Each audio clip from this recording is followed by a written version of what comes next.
ಆ, ಎಲ್ಲರಿಗೂ ನಮಸ್ಕಾರ. ಈ ವರ್ಷದ 2023ನೇ ವರ್ಷದ ಕಡೆಯ ದಿನ ನಾವು ಮತ್ತೆ ಸೇರ್ತಾ ಇದ್ದೇವೆ. ಸುಮಾರು 3 ತಿಂಗಳುಗಳು ಆಗೋದು ನಾವು ಈ ಲೀಲಾಜಾಲದಲ್ಲಿ ಸೇರಿ. ಕಾರಣಾಂತರಗಳಿಂದ ಸರ್ ಅವರಿಗೂ ಪೆಟ್ಟಾಗಿತ್ತು, ಆಮೇಲೆ ನನಗೂ ವೈಯಕ್ತಿಕ ತೊಂದರೆಗಳಾಯಿತು, ಹಾಗಾಗಿ ಇದು ಮಾಡಲಿಕ್ಕೆ ಆಗಿರಲಿಲ್ಲ. ಈಗ ಮತ್ತೆ ಇದನ್ನ ಮುಂದುವರಿಸ್ತಾ ಇದ್ದೀವಿ. ತುಂಬ ಖುಷಿ ಆಗ್ತಾ ಇದೆ. ಆದರೂ ಆತಂಕ ಇತ್ತು, ಎಲ್ಲಿ ಎಲ್ಲರೂ ಬರ್ತಾರೋ ಇಲ್ಲೋ ಅಂತ ಹೇಳ್ಕೊಂಡು. ಆದರೆ ಇವತ್ತು ಸಂತೋಷದ ಸಂಗತಿ ಅಂದರೆ ಕಾರ್ಯಕ್ರಮ ಆರಂಭಕ್ಕಿಂತ ಮೊದಲೇ 18 ಜನ ಈಗಾಗಲೇ ಸೇರಿದ್ದರ ಬಂದಂಥ ಎಲ್ಲರೂ ಕೂಡ ತುಂಬ ಪ್ರೀತಿಪೂರ್ವಕವಾಗಿ ಸ್ವಾಗತಿಸ್ತಾ ಇದ್ದೇನೆ. ಅಂದರೆ ನಮ್ಮಲ್ಲಿ ಇನ್ನೂ ಈ ಕುರಿತಾದ ಹಸಿವು ಇದೆ ಅಂತೇಳಿ ಸರ್ ಹತ್ರ ಹೇಳಲಿಕ್ಕೆ ಇಚ್ಛೆಪಡ್ತೇನೆ. ಈ ಕಾರ್ಯಕ್ರಮಗಳನ್ನ ನಡೆಸ್ಕೊಂಡು ಹೋಗೋದಕ್ಕೆ ಇದೆ ಒಂದು ಸ್ಫೂರ್ತಿ ಆಗತ್ತೆ ಅಂಥೇಳಿ ಅನಿಸಿಕೆ. ಈಗ ಈ ನಂಬರ್ ನೋಡ್ತಾ ಹೋದರೆ ಲೀಲಾಜಾಲದ 33ನೇ ಕಾರ್ಯಕ್ರಮ. ಹಿಂದೆ ಲೀಲಾಜಾಲದಲ್ಲಿ ಸರ್ ಅವರು ಇದು ಸೌಂದರ್ಯ ಸ್ವಾರಸ್ಯ ಅಂತ ಶುರು ಮಾಡಿ, ನಂತರದಲ್ಲಿ ಯೋಗ ಸ್ವಾರಸ್ಯ ಅನ್ನೋವಂಥ ಮತ್ತೆ ಉಪಶೀರ್ಷಿಕೆಯಡಿ ಸುಮಾರು 14 ಉಪನ್ಯಾಸಗಳು ನೀಡಿದರು. ಕಗ್ಗ ಮತ್ತು ಭಗವದ್ಗೀತೆಯಲ್ಲಿ ಯೋಗದ ಪ್ರಸ್ತಾಪ ಹೇಗಿದೆ ಅನ್ನೋದರ ಕುರಿತು ಮಾತನಾಡ್ತಾ ಬಂದಿದ್ದರು. ಈಗ ಅದರ ಮುಂದಿನ ಭಾಗವಾಗಿ ಯೋಗ ಮತ್ತು ಪ್ರಾಣಾಯಾಮ ಅನ್ನೋ ಶೀರ್ಷಿಕೆಯಡಿಯಲ್ಲಿ ಇವತ್ತು ಮಾತನಾಡಲಿಕ್ಕಿದ್ದಾರೆ. ಅದರ ಕುರಿತು ಸಾಕಷ್ಟು ಅಪಟೈಸರ್ಗಳನ್ನು ಸರ್ ಈಗಾಗಲೇ ಹಾಕಿದ್ದಾರೆ. ಅದ್ರ ಬಗ್ಗೆ ವಿಶೇಷವಾಗಿ ಮತ್ತೆ ಹೇಳಲಿಕ್ಕೆ ಹೋಗೋದಿಲ್ಲ. ಭಾಳಷ್ಟು ಅದರ ಉಸಿರಾಟವೇ ಬದುಕು, ಉಸಿರಾಟವನ್ನು ಹೇಗೆ ಅಭಿರುಚಿಯಾಗಿಸ್ಕೊಳ್ಳೋದು, ಈ ರೀತಿಯಾದ ಪ್ರಶ್ನೆಗಳನ್ನಿಟ್ಟಿದ್ದಾರೆ. ಹಾಗೆ ಭಗವದ್ಗೀತೆಯ 4ನೇ ಅಧ್ಯಾಯದಲ್ಲಿ ಶ್ಲೋಕಗಳಲ್ಲಿ 29ರಿಂದ 32ರವರೆಗಿನ ಶ್ಲೋಕ ಕೂಡ ಪ್ರಸ್ತಾಪ ಮಾಡಿದ್ದಾರೆ. ಅದೆಲ್ಲದರ ಕುರಿತು ತಿಳ್ಕೊಳ್ಳಿಕ್ಕೆ ನಾವೆಲ್ಲ ಆಸಕ್ತರಾಗಿದ್ದೇವೆ. ಸರ್ರನ್ನು ಕೂಡ ಆತ್ಮೀಯವಾಗಿ ಸ್ವಾಗತಿಸ್ತಾ, ಎಲ್ಲರನ್ನೂ ಸ್ವಾಗತಿಸ್ತಾ ಈಗ ಸರ್ ಅವರ ಮಾತುಗಳನ್ನ ಕೇಳೋಣ ಅಂತೇಳಿ ಕೋರ್ತಾ ಇದ್ದೇನೆ. ಆತ್ಮೀಯರಿಗೆಲ್ಲ ಗೌರವಪೂರ್ವಕ ನಮಸ್ಕಾರ. ಹೊಸ ವರ್ಷದ ಸ್ವಾಗತದ ಕಾರ್ಯಕ್ರಮದ ಆಮಿಷದ ಮೀರಿ ಈ ಕಾರ್ಯಕ್ರಮದಲ್ಲಿ ತಾವೆಲ್ಲ ಭಾಗವಹಿಸಿರೋದು ನನಗೆ ಅತ್ಯಂತ ಸಂತೋಷ ಆಗಿದೆ. ನನ್ನ ಕೈಯಲ್ಲಿ ಆಡಿಸುತ್ತಿರುವ ತಮ್ಮೆಲ್ಲರಿಗೂ ಗೌರವಪೂರ್ವಕ ನಮಸ್ಕಾರ. ನನ್ನ ಕಷ್ಟ ಕಾಲದಲ್ಲಿ ನೀವು ಪ್ರೇರಣೆ ಕೊಟ್ಟು, ನಾವು ಬೆಂಬಲ ಕೊಟ್ಟು, ನೈತಿಕ ಬೆಂಬಲ ಕೊಟ್ಟು ನನಗೆ ಬೇಗ ನಿರೀಕ್ಷೆಗಿನ್ನ 1 ತಿಂಗಳು ಮುಂಚಿತವಾಗಿಯೇ ನಡೆಯುವ ಹಾಗೆ ಆದಂಥ ಒಂದು ಸಂಗತಿಯನ್ನ ನಾನು ಈಗ ಕೃತಜ್ಞತೆಯಿಂದ ಸ್ಮರಿಸ್ಕೊಳ್ತಾ ಇವತ್ತಿನ ಉಪನ್ಯಾಸವನ್ನ ಪ್ರಾರಂಭ ಮಾಡ್ತೇನೆ. ಯೋಗ ಮತ್ತು ಭಗವದ್ಗೀತೆ ಅಂತ ಆಗ್ಲೇ ಮಾಡಿ ಮುಗಿಸಿದ್ದೆ. ಆದರೆ ಇತ್ತೀಚೆಗೆ ಮತ್ತೊಮ್ಮೆ ಭಗವದ್ಗೀತೆ ಓದುವಾಗ ಪ್ರಾಣಾಯಾಮವನ್ನು ಕುರಿತಂತೆನೆ 4 ಶ್ಲೋಕಗಳು ನನ್ನ ಕಣ್ಣಿಗೆ ಬಿದ್ದು, 4ನೇ ಅಧ್ಯಾಯದ 4 ಶ್ಲೋಕಗಳು.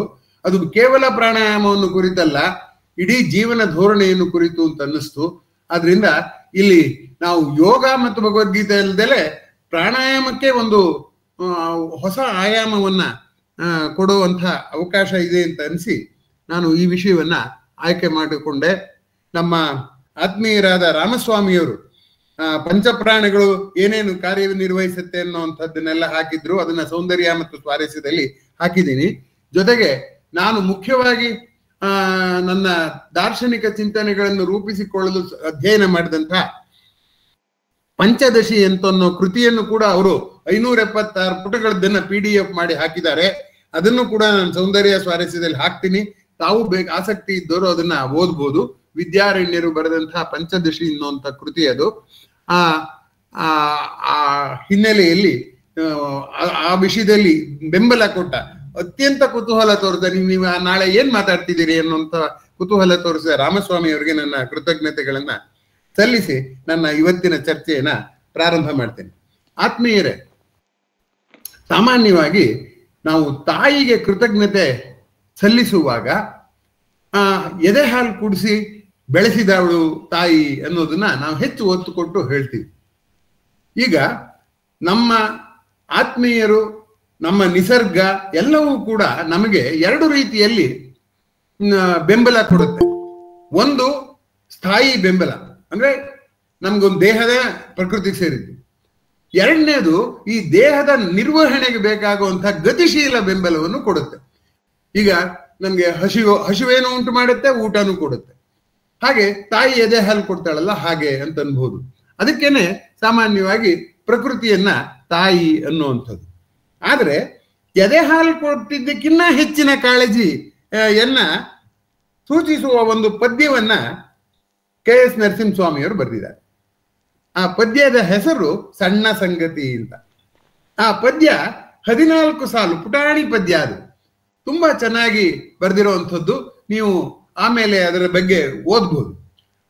ಆ ಕತ್ತಲೆಯ ರಾತ್ರಿ, ಬೆಳದಿಂಗಳ ಹುಣ್ಣಿಮೆ ನಗ್ತಾ ಇದೆ, ಸುತ್ತ ಮೋಡಗಳಿದೆ, ಆಕಾಶದಲ್ಲಿ ನಿಶ್ಶಬ್ದವಾಗಿದೆ, ಎಲ್ಲವೂ ನೀರವ ನಿಶ್ಶಬ್ದವಾಗಿದೆ. ಮನೆಯಲ್ಲಿ ತಾಯಿ ತನ್ನ ಮಂಚದ ಪಕ್ಕದಲ್ಲಿ ಮಗುವನ್ನು ಮಲಗಿಸಿಕೊಂಡು ಮಲಗಿದಾಳೆ. ಆ ಮಗು ಬರೀ ಮೈಲ್ ಮಲಗಿದೆ. ತಾಯಿ ಏನ್ ಮಾಡ್ತಾಳೆ, ಬರು ಮೈನಲ್ಲಿ ಮಲಗಿದ್ದನ್ನೇ ಮಗುವನ್ನು ತಡವರಿಸಿ ಹೊದ್ದಿಕೆಯನ್ನ ಹೊದಿಸ್ತಾಳೆ. ಆದ್ರೆ ಆ ಮಗುಗೆ ಅದರ ಪರಿವೆಯೇ ಇಲ್ಲ, ಅದು ಹೊದ್ದಿಕೆಯನ್ನ ಒದಿಯುತ್ತೆ. ಆಮೇಲೆ ಮತ್ತೆ ಅವಳು ಮತ್ತೆ ಹೊದಿಕೆಯನ್ನು ಹೊದಿಸ್ತಾಳೆ. ಎಲ್ಲರೂ ಮಲಗಿದ್ದಾರೆ, ಯಾರ ಗಮನಕ್ಕೂ ಈ ಸಂಗತಿ ಬರೋದಿಲ್ಲ, ಆದ್ದರಿಂದ ಸಣ್ಣ ಸಂಗತಿ ಅಂತ ಅವ್ರು ಹೇಳ್ತಾರೆ. ಆದ್ರೆ ಇದು ಬಹು ದೊಡ್ಡ ಸಂಗತಿ. ಯಾಕೆಂದ್ರೆ ತಾಯಿ ಮಗು ಹಿಡ್ಕೊಂಡು ಹೊಡೆಯೋದಿಲ್ಲ. ನಾನು ಹೊದಿಸ್ತಾ ಇದ್ದೀನಿ, ನಿಂಗೆ ಏನ್ ಕೆಲಸವಿಲ್ವಾ, ಒದಿತಿದೀಯಾ ಅಂತ ಹೊಡೆಯಲ್ಲ ಅವಳು. ತಾಯಿ ಏನ್ ಮಾಡ್ತಾಳೆ, ಮತ್ತೊಮ್ಮೆ ಹೊದಿಸ್ತಾಳೆ ಅಷ್ಟೇ. ಅವಳು ಅದಕ್ಕೆ ಪ್ರತಿಕ್ರಿಯೆ ಏನು ಅಂದ್ರೆ ಮೂಕವಾಗಿ ನೋಡುವಂಥದ್ದು. ಆದ್ದರಿಂದ ಆ ಕೊನೆಯ ಸಾಲು, ನಿದ್ದೆ ಎಚ್ಚರಗಳಲ್ಲಿ ಪರೆವ ಕೈ ದುಡಿಯುತ್ತಿದೆ. 24 ಗಂಟೆ ಆ ಕೈ ದುಡಿತಾನೇ ಇದೆ. ಆ ಮಗು ಅದನ್ನು ಮರೆತು ಹೊದಿಕೆಯನ್ನು ಒದೆಯುತ್ತಿದೆ ಅಂತ ಹೇಳ್ತಾರೆ. ಆದ್ದರಿಂದ ನಮಗೆ ಸ್ಥಾಯಿಯಾಗಿ ಕೊಡುವಂತಹ ಒಂದು ಬೆಂಬಲಕ್ಕಿಂತ ವಿನಿಮಯವಾಗಿ ಕೊಡುವ ಬೆಂಬಲ ಇದೆಯಲ್ಲ, ಅದು ಹೆಚ್ಚು ಮಹತ್ವದ್ದು ಅಂತ ನಂಗನ್ಸುತ್ತೆ.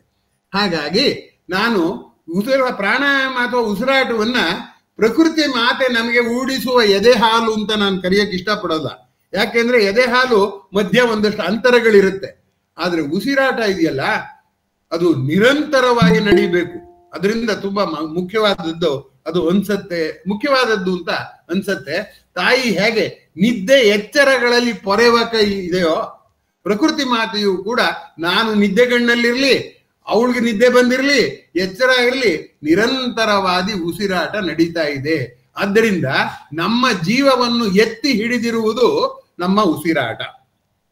ಅದನ್ನ ನಾನು ಆ ಪದ್ಯಕ್ಕೆ ಹೋಲಿಸಿದಂಥದ್ದು, ಗಮನಿಸಬೇಕಾದಂಥದ್ದು. ಈಗ ಐಚ್ಛಿಕ ಸ್ನಾಯುಗಳು ಮತ್ತೆ ಅನೈಚ್ಛಿಕ ಸ್ನಾಯುಗಳು ಅಂತ ಎರಡಿದೆ. ನಾನು ಇಷ್ಟ ಬಂದ್ರೆ ಮಾತ್ರ ನಾನು ಕೈ ಆಡಿಸಬಲ್ಲೆ. ಆದ್ರೆ ಹೃದಯ ಬಡಿತ, ಉಸಿರಾಟ ಎಲ್ಲ ಅನೈಚ್ಛಿಕ. ಐಚ್ಛಿಕ ಏನಾರು ಆಗಿದ್ದಿದ್ರೆ ನಾವೇನೋ ಕೆಲಸ ಮಾಡ್ಬಿಟ್ಟು ಯಾವತ್ತೋ ಸತ್ತೋಗ್ತಿದ್ವಿ. ಆದ್ರೆ ನಿಸರ್ಗ ಏನ್ ಮಾಡಿದೆ, ಉಸಿರಾಟವನ್ನ ಅನೈಚ್ಛಿಕ ಸ್ನಾಯುವಾಗಿ ಮಾಡಿದೆ ಅನ್ನುವಂಥದ್ದು ಗಮನಿಸಬೇಕಾದ್ದು. ನಾನು ಉಸಿರಾಡ್ತಿದ್ದೀನಿ ಅನ್ನೋಕ್ಕಿನ್ನ ಪ್ರಕೃತಿ ನನ್ನನ್ನು ಉಸಿರಾಡುವಂತೆ ಮಾಡುತ್ತಿದೆ ಅನ್ನೋದೇ ಹೆಚ್ಚು ಸಮಂಜಸವಾದದ್ದು ಅಂತ ನನ್ನ ಭಾವನೆ. ಯಾಕೆ ಅಂತಂದ್ರೆ ನನಗೆ ಎಷ್ಟೇ ಬೇಜಾರಾದ್ರೂ ಉಸಿರಾಟನ ನಿಲ್ಸಕ್ ಸಾಧ್ಯ ಇಲ್ಲ. ಹಾಗೆ ನಿಲ್ಸೋಕ್ ಸಾಧ್ಯ ಇದ್ದಿದ್ರೆ ವಿಷ ತಗೊಳ್ಳೋದು, ಬಾವಿಗೆ ಬೀಳೋದು, ಆತ್ಮಹತ್ಯೆ ಮಾಡ್ಬೇಕಾಗೇ ಇರಲಿಲ್ಲ. ಉಸಿರಾಟ ನಿಲ್ಲಿಸ್ಬಿಡ್ಬೋದಾಗಿತ್ತು.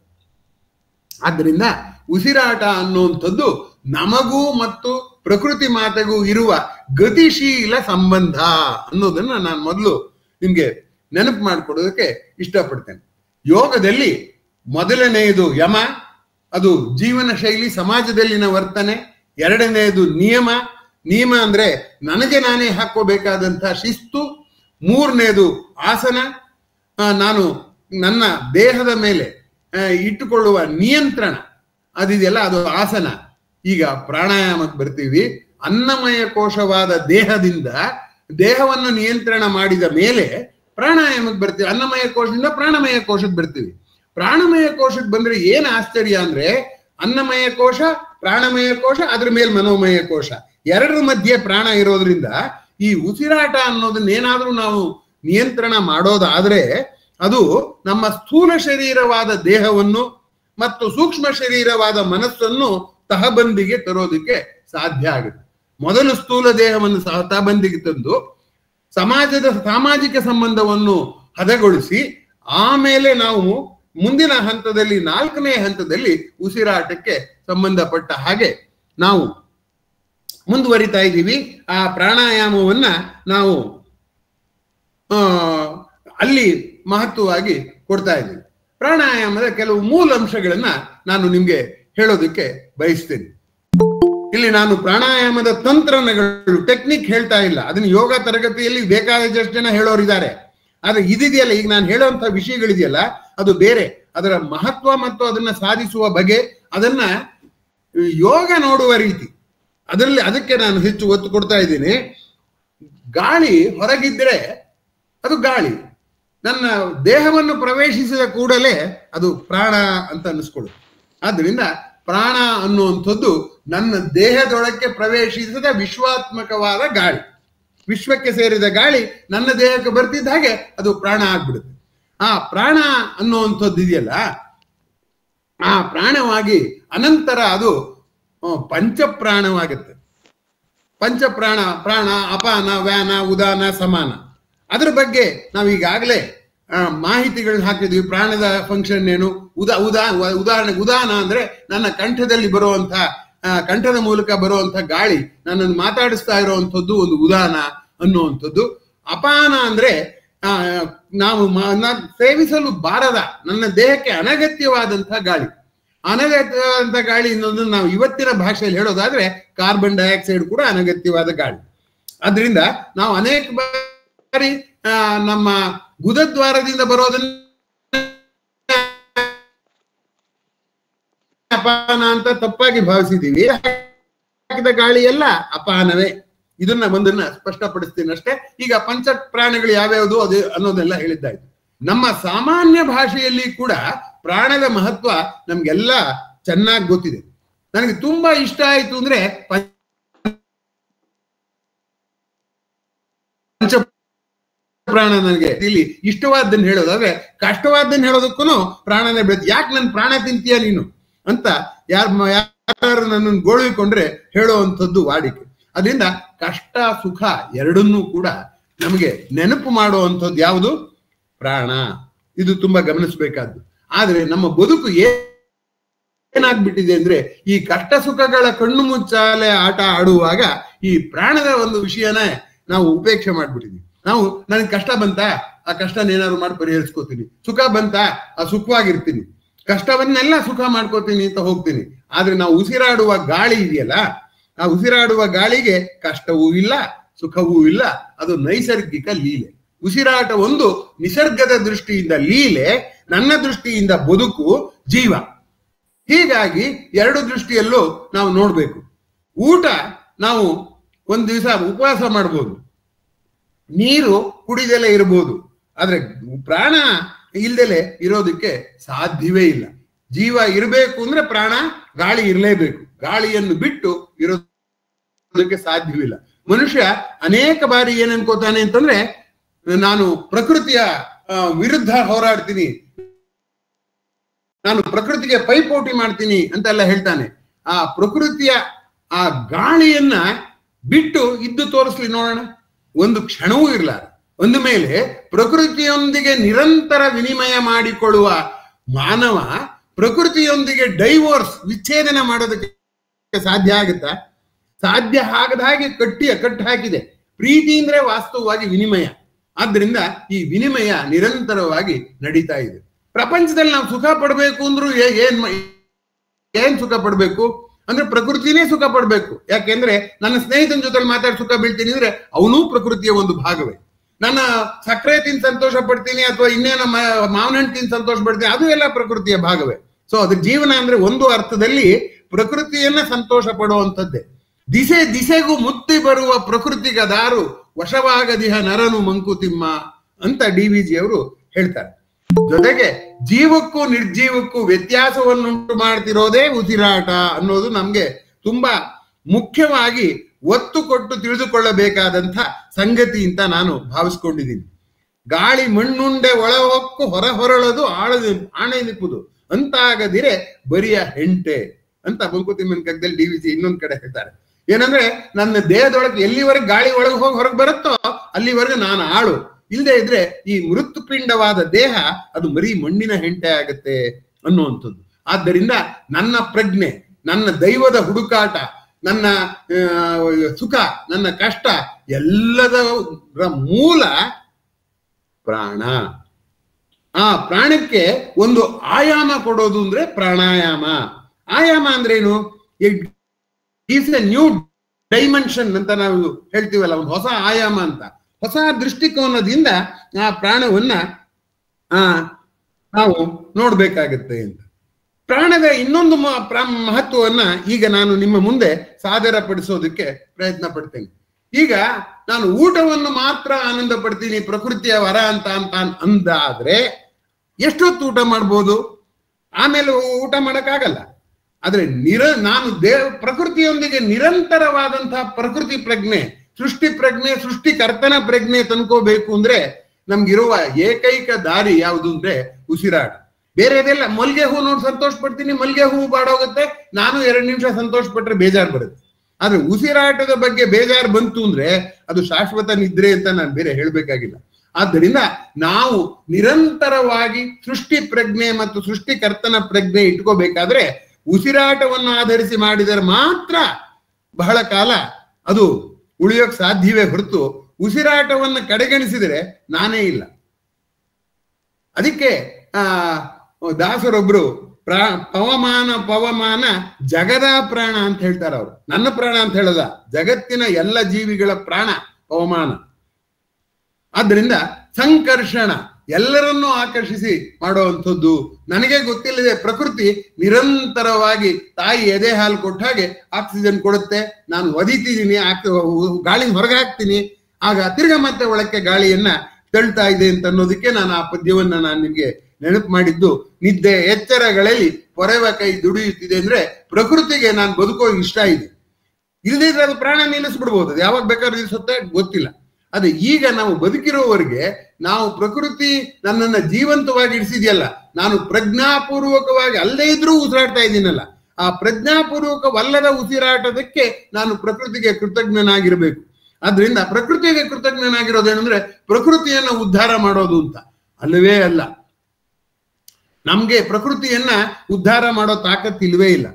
ಪ್ರಕೃತಿಯನ್ನು ಉದ್ಧಾರ ಮಾಡೋದಲ್ಲ, ನಮ್ಮನ್ನ ನಾವು ಉದ್ಧಾರ ಮಾಡ್ಕೋಬೇಕು. ಯಾಕೆಂದ್ರೆ ನಾನು ಪ್ರಕೃತಿಯೊಂದಿಗೆ ಗುರುತಿಸಿಕೊಂಡು ನಾನು ಹೋದ್ರೂ ಪ್ರಕೃತಿ ಇರುತ್ತೆ ಅಂತ ಸಾವಿನ ಭಯವನ್ನು ಗೆಲ್ಬೇಕು.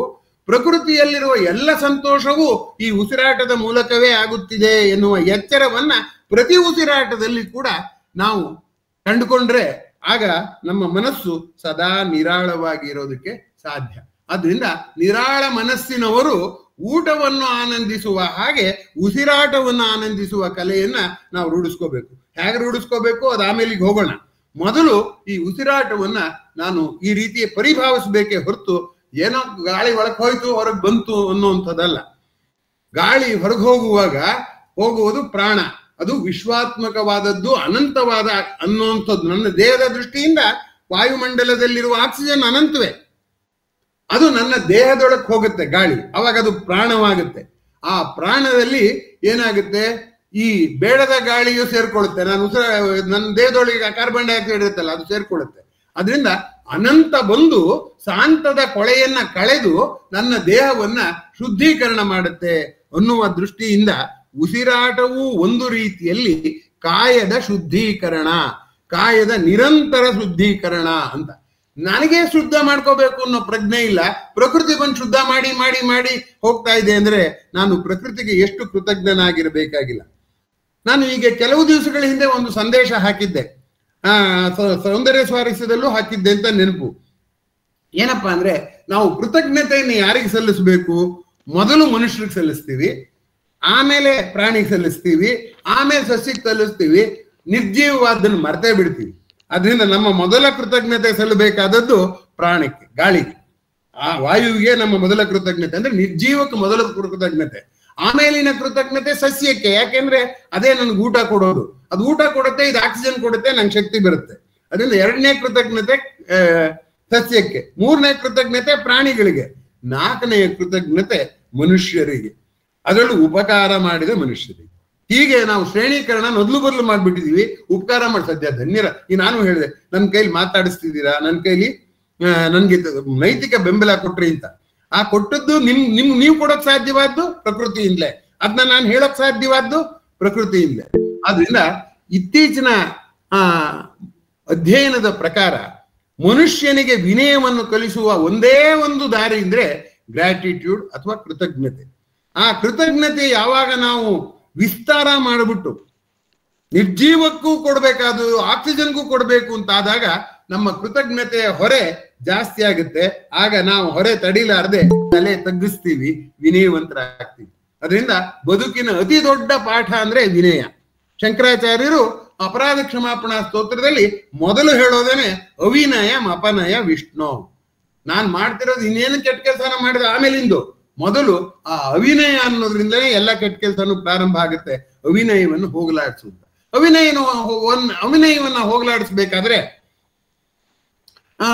ಏನ್ ಮಾಡ್ಬೇಕು ನಾವು? ಹಾಗಾದ್ರೆ ಗ್ರಾಟಿಟ್ಯೂಡ್ ಬೆಳೆಸ್ಕೋಬೇಕು. ಗ್ರಾಟಿಟ್ಯೂಡು ಅಥವಾ ಕೃತಜ್ಞತೆ ಅನ್ನೋದನ್ನ ಎಷ್ಟು ದೊಡ್ಡದು ಮಾಡ್ಕೋತೀವೋ ಅಷ್ಟರ ಮಟ್ಟಿಗೆ ನಮ್ಮ ವಿನಯವೂ ಕೂಡ ಬೃಹತ್ತಾಗಿ ಆಗತ್ತೆ ಅಂತ ನಾನು ಭಾವಿಸ್ಕೊಂಡಿದ್ದೀನಿ. ಅಲ್ವಾ? ಆಗತ್ತೆ ಅಲ್ವಾ? ಇರ್ಲಿ, ಈಗ ಮುಂದಕ್ಕೆ ನೋಡೋಣ. ನನ್ನ ವಿನಯವನ್ನು ಹೆಚ್ಚಿಸ್ಕೊಳ್ಳಕ್ಕೆ ಕೃತಜ್ಞತೆ ಅಂತ ಆಯ್ತು. ಉಸಿರಾಟ, ಇನ್ನ ಯೋಗ ಇಲ್ದಿದ್ರು ನಾವು ಉಸಿರಾಡ್ತಾನೆ ಇದೀವಿ. ಯಾಕೆಂದ್ರೆ ಯೋಗ ಹೇಳ್ಕೊಟ್ಟಿದ್ದಲ್ಲ ಉಸಿರಾಟ, ಯೋಗ ಹೇಳ್ಕೊಟ್ಟಿದ್ ಪ್ರಾಣಾಯಾಮ. ಉಸಿರಾಟ ತಾನಾಗೆ ಮಾಡ್ತಿರೋದು ಪ್ರಕೃತಿಯೇ ನನ್ನ ಕೈಲಿ ಮಾಡಿಸ್ತಾ ಇರೋದು. ನಾನಾಗಿ ಮಾಡಿದೆ ಅನ್ನೋದು ಅವಮಾನ ಸಂಗತಿ, ಪ್ರಕೃತಿ ಮಾಡಿಸ್ತಾ ಇದೆ ಅನ್ನುವಂಥದ್ದು ಹೆಚ್ಚಿನ ಮಹತ್ವದ ಸಂಗತಿ ಅಂತ ನಾನು ತಿಳ್ಕೊಂಡಿದ್ದೀನಿ. ಅದೇನೇ ಆಗ್ಲಿ, ಪ್ರಕೃತಿಯೇ ಉಸಿರಾಟ ಮಾಡಿಸ್ತಿರುವಾಗ ನಾನಿನ್ನೇನ್ ಪ್ರಾಣಾಯಾಮ ಮಾಡೋದು ಅನ್ನುವ ಪ್ರಶ್ನೆ ಕೂಡ ಇಲ್ಲಿ ಮುಖ್ಯವಾಗುತ್ತೆ. ಪ್ರಕೃತಿ ಮಾಡಿಸ್ತಿದೆಯಲ್ಲ, ನಾನು ಉಸಿರಾಡ್ತಿದ್ದೀನಿ, ಇನ್ಯಾಕೆ ಯೋಗ ಕ್ಲಾಸ್ಗೆ ಹೋಗ್ಬಿಟ್ಟು ನಾನು ಉಸಿರಾಡೋದು ಕಲ್ತ್ಕೋಬೇಕು? ಇಲ್ದಿರ ನಾನು ಉಸಿರಾಡೋದು ಕಲ್ತ್ಕೊಳ್ದಿರ ಸತ್ತು ಹೋಗಿರ್ತಿದ್ದೆ ಅಂತ ಕೂಡ ಅನ್ಸೋದು ಅತ್ಯಂತ ಸಹಜವಾದ್ದು. ಈ ಪ್ರಶ್ನೆಗಳು ನಮ್ಮ ಮನಸ್ಸಿಗೆ ಏಳ್ಬೇಕು. ಆಮೇಲೆ ಉತ್ತರ ಹುಡುಕುವಾಗ ಅದರಲ್ಲಿ ತಾನಾಗೆ ಉತ್ತರ ಸಿಗತ್ತೆ ಅಂತ ನಾನು ತಿಳ್ಕೊಂಡಿದ್ದೀನಿ. ಈಗ ನಾವು ಸಾಮಾನ್ಯವಾಗಿ ಮಾಡುವ ಉಸಿರಾಟದಲ್ಲಿ ಏನೆಲ್ಲ ತೊಂದರೆಗಳಿದೆ ಅಂತ ಮೊದಲು ತಿಳ್ಕೊಳ್ಳೋಣ. ಮೊದಲನೆಯ ತೊಂದರೆ ಏನು ಗೊತ್ತಾ? ಉಸಿರಾಟ ಆಡುವಾಗ ನಮ್ಮ ಆವೇಶಗಳಿಗೆ ಅನುಗುಣವಾಗಿ ಉಸಿರಾಟವನ್ನು ನಾವು ಬದಲಾಯಿಸ್ಬಿಡ್ತೀವಿ. ನಂಗೆ ಕೋಪ ಬಂತು, ಬುಸ್ಗುಡ್ತೀನಿ. ಭಯ ಆಯ್ತು, ಉಸಿರಾಟ ನಿಧಾನ ಮಾಡ್ಬಿಡ್ತೀನಿ. ಉಸಿರಾಟದ ಗತಿ ಏರಿಳಿತಗಳನ್ನ ನಿಯಂತ್ರಣ ಮಾಡ್ತಾ ಇರೋದು ಯಾವುದು? ನನ್ನ ದೇಹದ ಸ್ಥಿತಿ, ನನ್ನ ಮನದ ಸ್ಥಿತಿ. ಕೊನೆಗೆ ನಾನು ದೂರೋದು ಯಾರನ್ನ? ಪರಿಸ್ಥಿತಿನ. ಅವ್ರು ಹಾಗಂದ್ಬಿಟ್ರು ನಂಗೆ ಬೇಜಾರಾಗೋಯ್ತು. ಸರಿ, ಅವ್ರಂದ್ರು ನೀನ್ ಯಾಕೆ ಬೇಜಾರು ಮಾಡ್ಕೊಂಡೆ?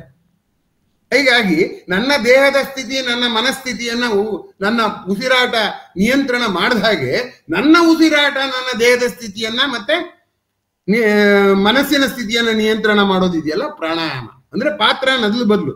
ಯಾರು ಕುದುರೆ, ಯಾರು ಸವಾರ?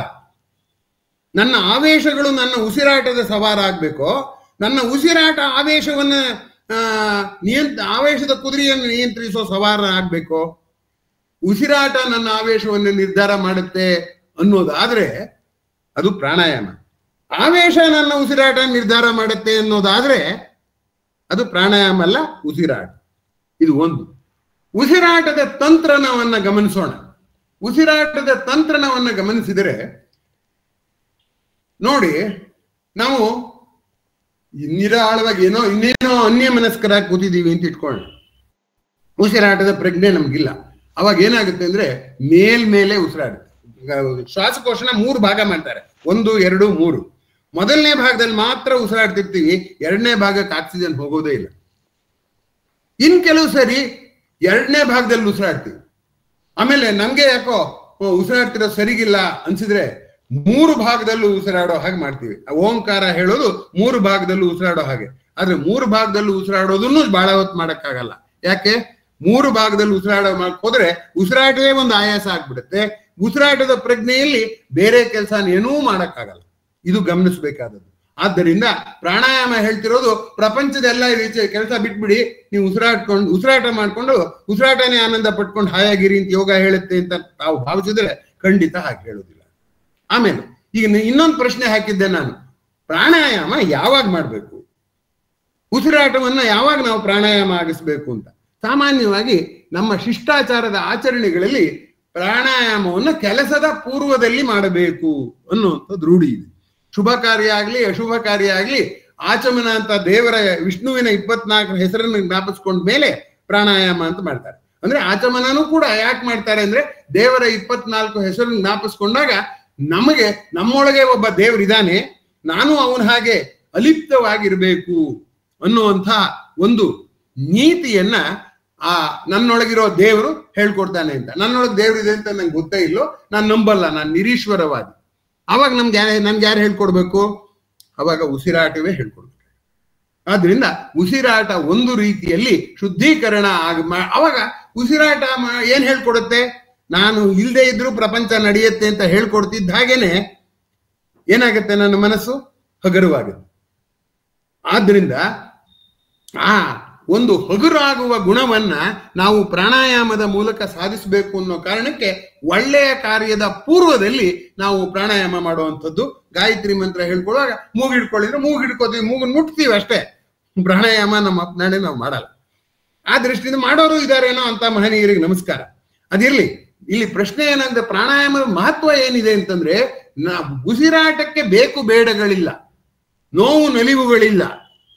ನನಗೂ ಕೂಡ ನೋವು ನಲಿವು ಯಾಕಿದೆ ಅಂದ್ರೆ ಉಸಿರಾಟದಿಂದಾಗಿಯೇ ಇದೆ.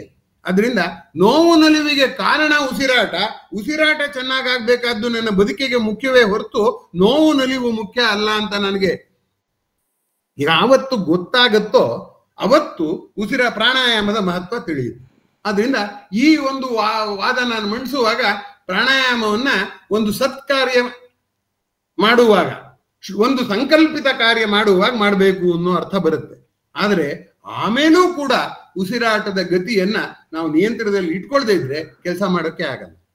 ಕೆಲಸ ಮಾಡ್ಬೇಕಾದ್ರೆ ಮನಃಶಾಂತಿ ಬೇಕು. ಮನಃಶಾಂತಿ ಬರಬೇಕಾದ್ರೆ ಉಸಿರಾಟ ನನ್ನ ಸ್ಥೂಲ ಶರೀರ ಮತ್ತು ಸೂಕ್ಷ್ಮ ಶರೀರ ಎರಡನ್ನೂ ನಿಯಂತ್ರಿಸಬೇಕು. ಅದೇ ಪ್ರಾಣಾಯಾಮ. ಹೀಗಾಗಿ ಇದು ನಿರಂತರವಾಗಿ ಪ್ರಾಣಾಯಾಮ ಮಾಡಬೇಕು ಅನ್ನೋದು ಇದು ಹೇಳಕ್ ಚೆನ್ನಾಗಿದೆ. ಆದ್ರೆ ಇನ್ನೊಂದು ಅನುಮಾನ ಬರುತ್ತೆ. ನಿರಂತರವಾಗಿ ಪ್ರಾಣಾಯಾಮ ಮಾಡೋದ್ರಿಂದ ನಮ್ಮ ಗಮನ ಬರೇ ಉಸಿರಾಟದ ಕಡೆಗೆ ಹೋಗೋದ್ರಿಂದ ಬೇರೆ ಕೆಲಸದ ಕಡೆಗೆ ಹೋಗೋದಿಲ್ವಲ್ಲ, ಏನ್ ಮಾಡ್ಬೇಕು ಅನ್ನುವಂಥ ಪ್ರಶ್ನೆ ಹೇಳಿ. ನೋಡಿ, ಪ್ರಾಣಿಗಳಿಗೆ ಸರಿಯಾಗಿ ತರಬೇತಿ ಕೊಟ್ಬಿಟ್ರೆ ಮನೆಗೆ ಹೋಗೋದ ಇದನ್ನ ಅದು ದಿವಸ ನೋಡ್ಕೊಂಡ್ಬಿಟ್ಟು ನೀವು ದಾರಿಯಲ್ಲಿ ತೂಕಡಿಸಿದ್ರು ಅದು ನೇರವಾಗಿ ಮನೆಗೆ ಕರ್ಕೊಂಡ್ಬರುತ್ತೆ. ಹಾಗೆ ಉಸಿರಾಟವನ್ನು ಕೂಡ ಹೆಬಿಚುಯಲ್ ಆಗಿ ಮಾಡಿದೆ, ಅದು ಪ್ರಜ್ಞಾಪೂರ್ವಕವಾಗಿ ಮಾಡ್ಬೇಕಾಗಿಲ್ಲ. ಅದನ್ನೇ ಒಂದು ಉಸಿರಾಟದ ಕ್ರಮವನ್ನ ಮೊದಲು ನಾವು ಬಿಡುವಾಗಿದ್ದಾಗ ಕೆಲಸ ಪ್ರಾರಂಭ ಮಾಡಿದಾಗ ಪ್ರಜ್ಞಾಪೂರ್ವಕವಾಗಿ ಪ್ರಾರಂಭ ಮಾಡಿಬಿಟ್ರೆ ಅದು ಮುಂದಕ್ಕೆ ನಡ್ಕೊಂಡು ಹೋಗುತ್ತೆ. ಗಾಡಿ ಸ್ಟಾರ್ಟ್ ಮಾಡಿಬಿಟ್ರೆ ಮುಂಚೆ ಹಿಂದಿನ ನಮ್ಮ ಬಾಲ್ಯದ ದಿನಗಳ ಜ್ಞಾಪಕ ಬರುತ್ತೆ. ಬಸ್ ಹೊರಡ್ಬೇಕಾದ್ರೆ ಡ್ರೈವರ್ ಏನ್ ಮಾಡಿದ್ರು ಆಗ್ತಿಲ್ಲ, ಒಬ್ಬ ಹ್ಯಾಂಡ್ ಹೊಡಿಯೋನು, ಜೋರಾಗಿ ಹ್ಯಾಂಡ್ಲ್ ತಿರುಗಿಸೋನು. ಅದು ತಿರುಗಿಸಿದ್ರೆ ಗಾಡಿ ಹೊರಡೋಕ್ ಶುರು ಆಯ್ತಲ್ಲ. ಆಮೇಲೆ ಅವನ್ ಬೇಡ, ಯಾರು ಹ್ಯಾಂಡ್ ಹೊಡಿಯೋನ್ ಬೇಕಾಗಿಲ್ಲ, ಆಮೇಲೆ ವಾಹನ ತಂತಾನೆ ಹೋಗೋದು.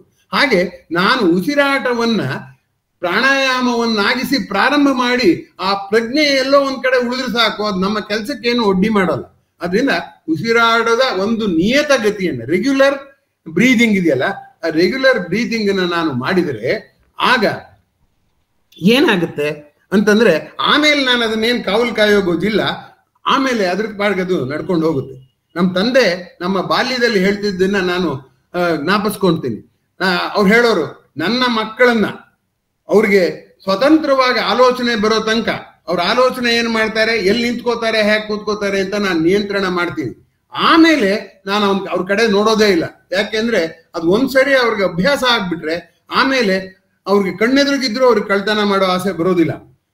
ಅವ್ರಿಗೆ ಇನ್ನೇನೋ ಮೋಸ ಮಾಡೋಕೆ ಅವಕಾಶ ಸಿಕ್ಕಿದ್ರು ಅವ್ರು ಮಾಡೋದಿಲ್ಲ. ಯಾಕೆಂದ್ರೆ ಹ್ಯಾಬಿಟ್. ಒಬ್ಬ ಹೇಳ್ತಾನೆ, ಒಳ್ಳೆಯವರು ಕೆಟ್ಟವರು ಅನ್ನೋರು ಪ್ರಪಂಚದಲ್ಲಿ ಇಲ್ಲ, ಆದ್ರೆ ಒಳ್ಳೆಯ ಅಭ್ಯಾಸ ಕೆಟ್ಟ ಅಭ್ಯಾಸ ಇದೆ.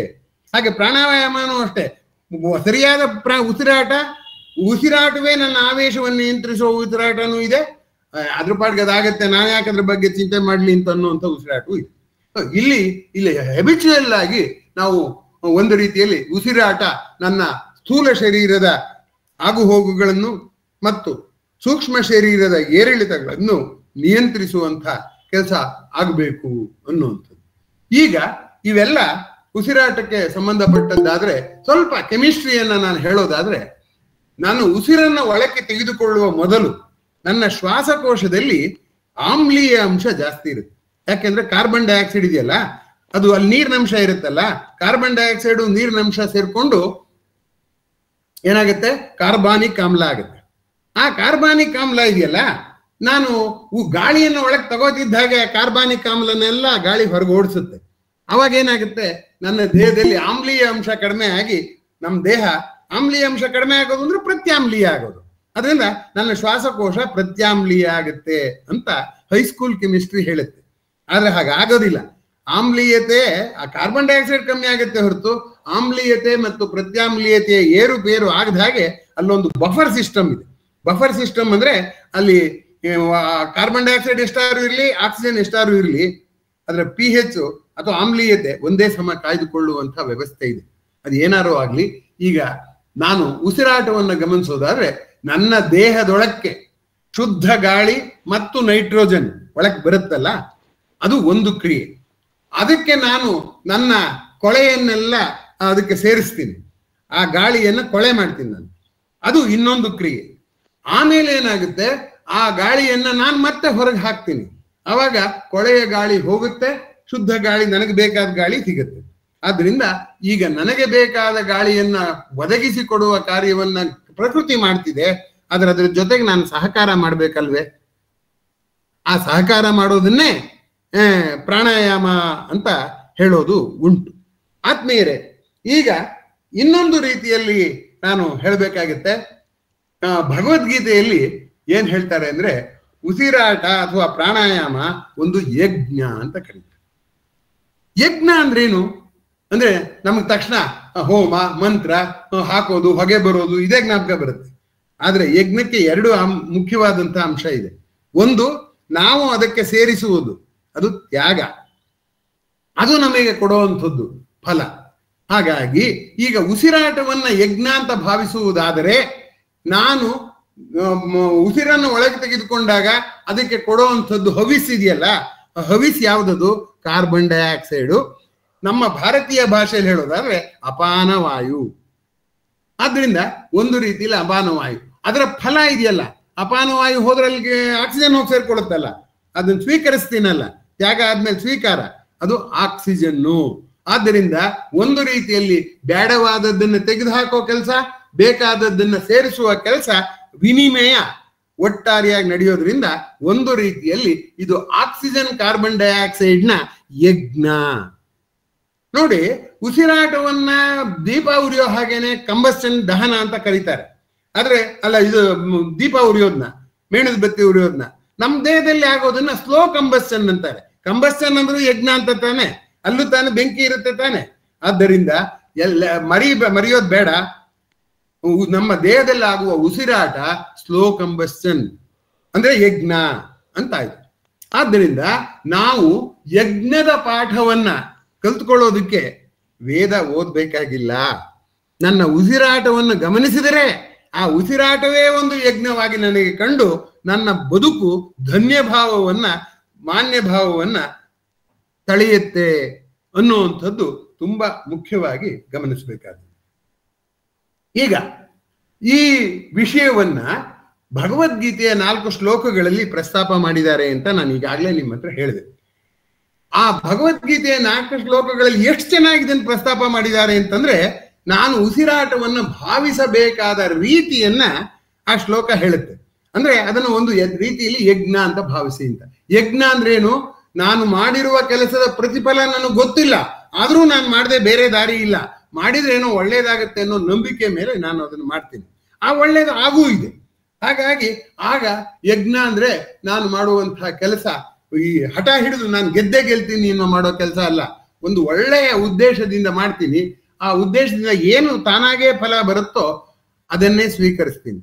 ಅದನ್ನೇ ಮಾನ್ಯ ಗುಂಡಪ್ಪನವರು ತಾನಾಗಿ ಗಾಳಿ ಒಲೆ ಬಂದ ಸುಖವೇ ಸುಖ, ಏನೇನು ಹಾರಾಟ ಸುಖಕ್ಕೆಂದು ಲೋಕದಲ್ಲಿ, ತಾನಾಗಿ ಗಾಳಿ ಒಂದೆಳೆ ಬಂದ ಸುಖವೇ ಸುಖ, ನೀನು ಕೈ ಬೀಸಿದೊಡೆ ನೋವು ಬೆವರುಗಳೇ ಫಲ, ಮಾಡು ಮನೆದುಬ್ಬಸವ ಮಂಕುತಿಮ್ಮ ಅಂತ. ಸಖಿಯಾಗಿ ಗಾಳಿ ಬೀಸ್ಕೊಂಡ್ರೆ ಕೈ ನೋವು ಬರುತ್ತೆ. ಆದ್ರೆ ಉಸಿರಾಡಿದ್ರೆ ಯಾರಿಗಾರು ಶ್ವಾಸಕೋಶದ ನೋವು ಬಂದಿದ್ದೆ ಯಾರಿಗಾರು ಆಗಿದೆಯೇ? ಆಗಿಲ್ಲ. ಅದರಿಂದ ನಾನೇ ಪ್ರಜ್ಞಾಪೂರ್ವಕ ಮಾಡ್ತಿಲ್ಲ ಅನ್ನೋದು ಅದರಿಂದ ಅರ್ಥ ಆಗುತ್ತೆ. ಏನೇ ಆಗ್ಲಿ ಆತ್ಮೀಯರೇ, ಈ ಉಸಿರಾಟ ತಾನಾಗೇ ನಡೆದ್ರು ಅದಕ್ಕೊಂದು ಶಿಸ್ತನ್ನ ಕಲಿಸಿದರೆ ಅದು ನಮಗೆ ಹೆಚ್ಚಿನ ಸಂತೃಪ್ತಿಯನ್ನ ತಂದುಕೊಡುತ್ತೆ ಅನ್ನೋ ದೃಷ್ಟಿಯಿಂದ ಅದು ಯಜ್ಞ ಅಂತ ಹೇಳೋ ಅಂಥದ್ದನ್ನ ನಾವಿಲ್ಲಿ ಗಮನಿಸ್ಬೇಕು. ಮಂಕುತಿಮ್ಮನ ಕಾಲದಲ್ಲೇನೆ ಇನ್ನೊಂದು ಪದ್ಯ 358ನೇ ಪದ್ಯದಲ್ಲಿ ಈ ರೀತಿ DVG ಹೇಳ್ತಾರೆ, ಇದು ನಡೆಯಲಿಲ್ಲ,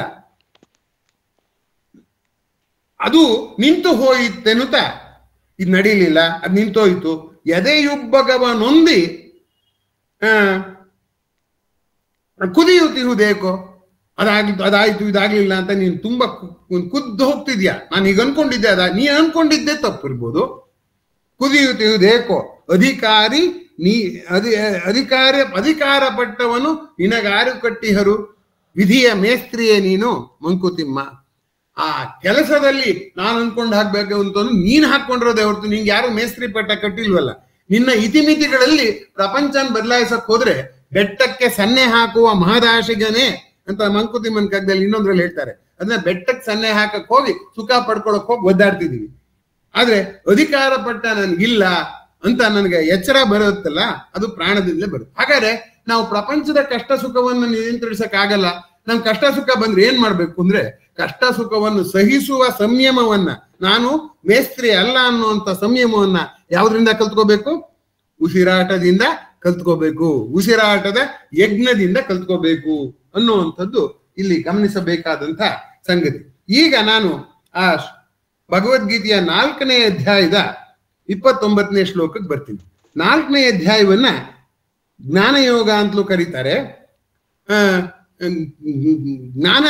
ಇದು ಕರ್ಮ ಸನ್ಯಾಸ ಯೋಗ ಅಂತಲೂ ಕರೀತಾರೆ. 2 ಥರದಲ್ಲೂ ಕರೆದಿರೋದು ಉಂಟು. ಅಲ್ಲಿ ನಾನು ಕೆಲಸ ಮಾಡಿದ್ದು ಪರಿಣಾಮ ನನ್ನ ಮನಸ್ಸಿನ ಮೇಲೆ ಹಾಕ್ಕೊಡುದು. ಏನು, ನಾನು ಕೆಲಸ ಮಾಡಿ ಸರಿ ಹೋಗ್ಲಿ ಸ್ವೀಕರಿಸ್ಬೇಕು, ಸರಿ ಹೋಗ್ದಲ್ಲೇ ಇಷ್ಟ ಆದ್ರೂ ಸರಿ ಹೋಗ್ದಿದ್ರು ಸ್ವೀಕರಿಸ್ಬೇಕು, ಅರ್ಧ ಸರಿ ಹೋಗಿ ಅರ್ಧ ಅದನ್ನ ಒಟ್ಟು ಸ್ವೀಕರಿಸೋದು ಅಕ್ಸೆಪ್ಟಿಂಗ್ ನೇಚರ್ ಇದೆಯಲ್ಲ, ಪ್ರತಿಯೊಂದನ್ನು ಸ್ವೀಕರಿಸುವ ಗುಣ ಇದೆಯಲ್ಲ, ಅದು ನಂಗೆ ಬರಬೇಕು. ಅದು ಬರೋದನ್ನ ಪ್ರಾಣ ಉಸಿರಾಟ ಹೇಳ್ಕೊಡುತ್ತೆ ಅಂತ ಭಗವದ್ಗೀತೆಯಲ್ಲಿ ಹೇಳುತ್ತೆ. ಈಗ ಈ ಇದು ಜ್ಞಾನಯೋಗ ಹೇಳೋದೇ ಕರ್ಮಕ್ಕೂ ನನಗೂ ಸಂಬಂಧ ಏನು ಅಂತ. ಕರ್ಮ ಅಂದ್ರೆ ನಾನು ಮಾಡೋ ಕೆಲಸ ಅಲ್ಲ, ನನ್ನ ಮನಸ್ಸು ಮಾಡೋ ಆಲೋಚನೆಯೂ ಕರ್ಮವೇ. ನನ್ನ ಮನಸ್ಸಿನ ಆಲೋಚನೆಯೂ ನಿಯಂತ್ರಿಸ್ಬೇಕು. ಅದಕ್ಕೆ ನಾವು ಪ್ರಾಣಕ್ಕೆ ಶರಣಾಗಿರೋದು. ಯಾಕಪ್ಪ ಅಂದ್ರೆ ಪ್ರಾಣ ನನ್ನ ಸ್ಥೂಲ ಶರೀರ ಸೂಕ್ಷ್ಮ ಶರೀರಗಳನ್ನ ಒಟ್ಟಿಗೆ ಹಿಡಿಯೋದ್ರಿಂದ ಉಸಿರಾಟವನ್ನೇನಾದ್ರು ಯಜ್ಞ ಮಾಡಿಬಿಟ್ರೆ ನನ್ನ ದೇಹ ಮತ್ತು ಮನಸ್ಸು ಎರಡೂ ನನ್ನ ಹತೋಟಿಗೆ ಬರುತ್ತೆ ಅಂತ. ಈ 29ನೇ ಶ್ಲೋಕ ಹೀಗೆ ಹೇಳುತ್ತೆ, ಅಪಾನೇ ಜುಹ್ವತಿ ಪ್ರಾಣಂ, ಪ್ರಾಣದಲ್ಲಿ ಅಪಾನವನ್ನ ತ್ಯಾಗ ಮಾಡ್ತಾನೆ ಅಂತ. ನಾವು ಉಸಿರಾಟದಾಗ ಗಾಳಿ ಒಳಗೆ ಕೇಳ್ಕೊಂಡಾಗ ಏನಾಯ್ತು ಹೇಳಿ, ಆಕ್ಸಿಜನ್ನು ನೈಟ್ರೋಜನ್ನು ಅಲ್ಲಿ ಧೂಳು ಏನೇನಿತ್ತೋ ಎಲ್ಲ ಒಳಗೆ ಹೋಗುತ್ತೆ. ಅದರೊಳಗೆ ಏನನ್ನ ನಾನು ಸೇರಿಸಿದೀನಿ, ಅಪಾನವನ್ನು ಸೇರಿಸಿ ಅಂದ್ರೆ ಕಾರ್ಬನ್ ಡೈಆಕ್ಸೈಡ್ ಸೇರಿಸ್ತೀನಿ. ಇದಕ್ಕೆ ಏನಂತಾರೆ ಅಂದ್ರೆ ಗಾಳಿ ಒಳಕ್ ಹೋಗೋದಕ್ಕೆ ಪೂರಕ ಅಂತ ಕರೀತಾರೆ. ಸೊ ಅಪಾನೇ ಜುಹ್ವತಿ ಪ್ರಾಣಂ ಅಂದ್ರೆ ಅವಾಗ ಪೂರಕ ಆಯ್ತು. ಮುಂದಕ್ಕೆ ಪ್ರಾಣೇ ಅಪಾನಂ ತಥಾಪರೇ, ಆ ಪ್ರಾಣ ಮತ್ತು ಅಪಾನ ಎರಡೂನು ಒದ್ಲು ಬದ್ಲು ಮಾಡ್ಕೊಳ್ಳುತ್ತೆ. ಅದು ಎರಡನೇದು. ಆ ಒದ್ಲು ಬದ್ಲು ಮಾಡ್ಕೋಬೇಕಾದ್ರೆ ಅಲ್ಲಿ ಸ್ವಲ್ಪ ಹೊತ್ತು ಇರ್ಬೇಕದು. ನಾವು ಉಸಿರು ಈ ಕಡೆಯಿಂದ ಎಳ್ಕೊಂಬಿಟ್ಟು ಆ ಕಡೆ ಬಿಟ್ಬಿಟ್ರೆ ಸ್ವಲ್ಪ ಕಾರ್ಬನ್ ಡೈಆಕ್ಸೈಡ್ ಹೋಗುತ್ತೆ, ಸ್ವಲ್ಪ ಆಕ್ಸಿಜನ್ ಶ್ವಾಸಕೋಶಕ್ಕೆ ಹೋಗುತ್ತೆ, ಪೂರ್ತಿ ಹೋಗೋದಿಲ್ಲ.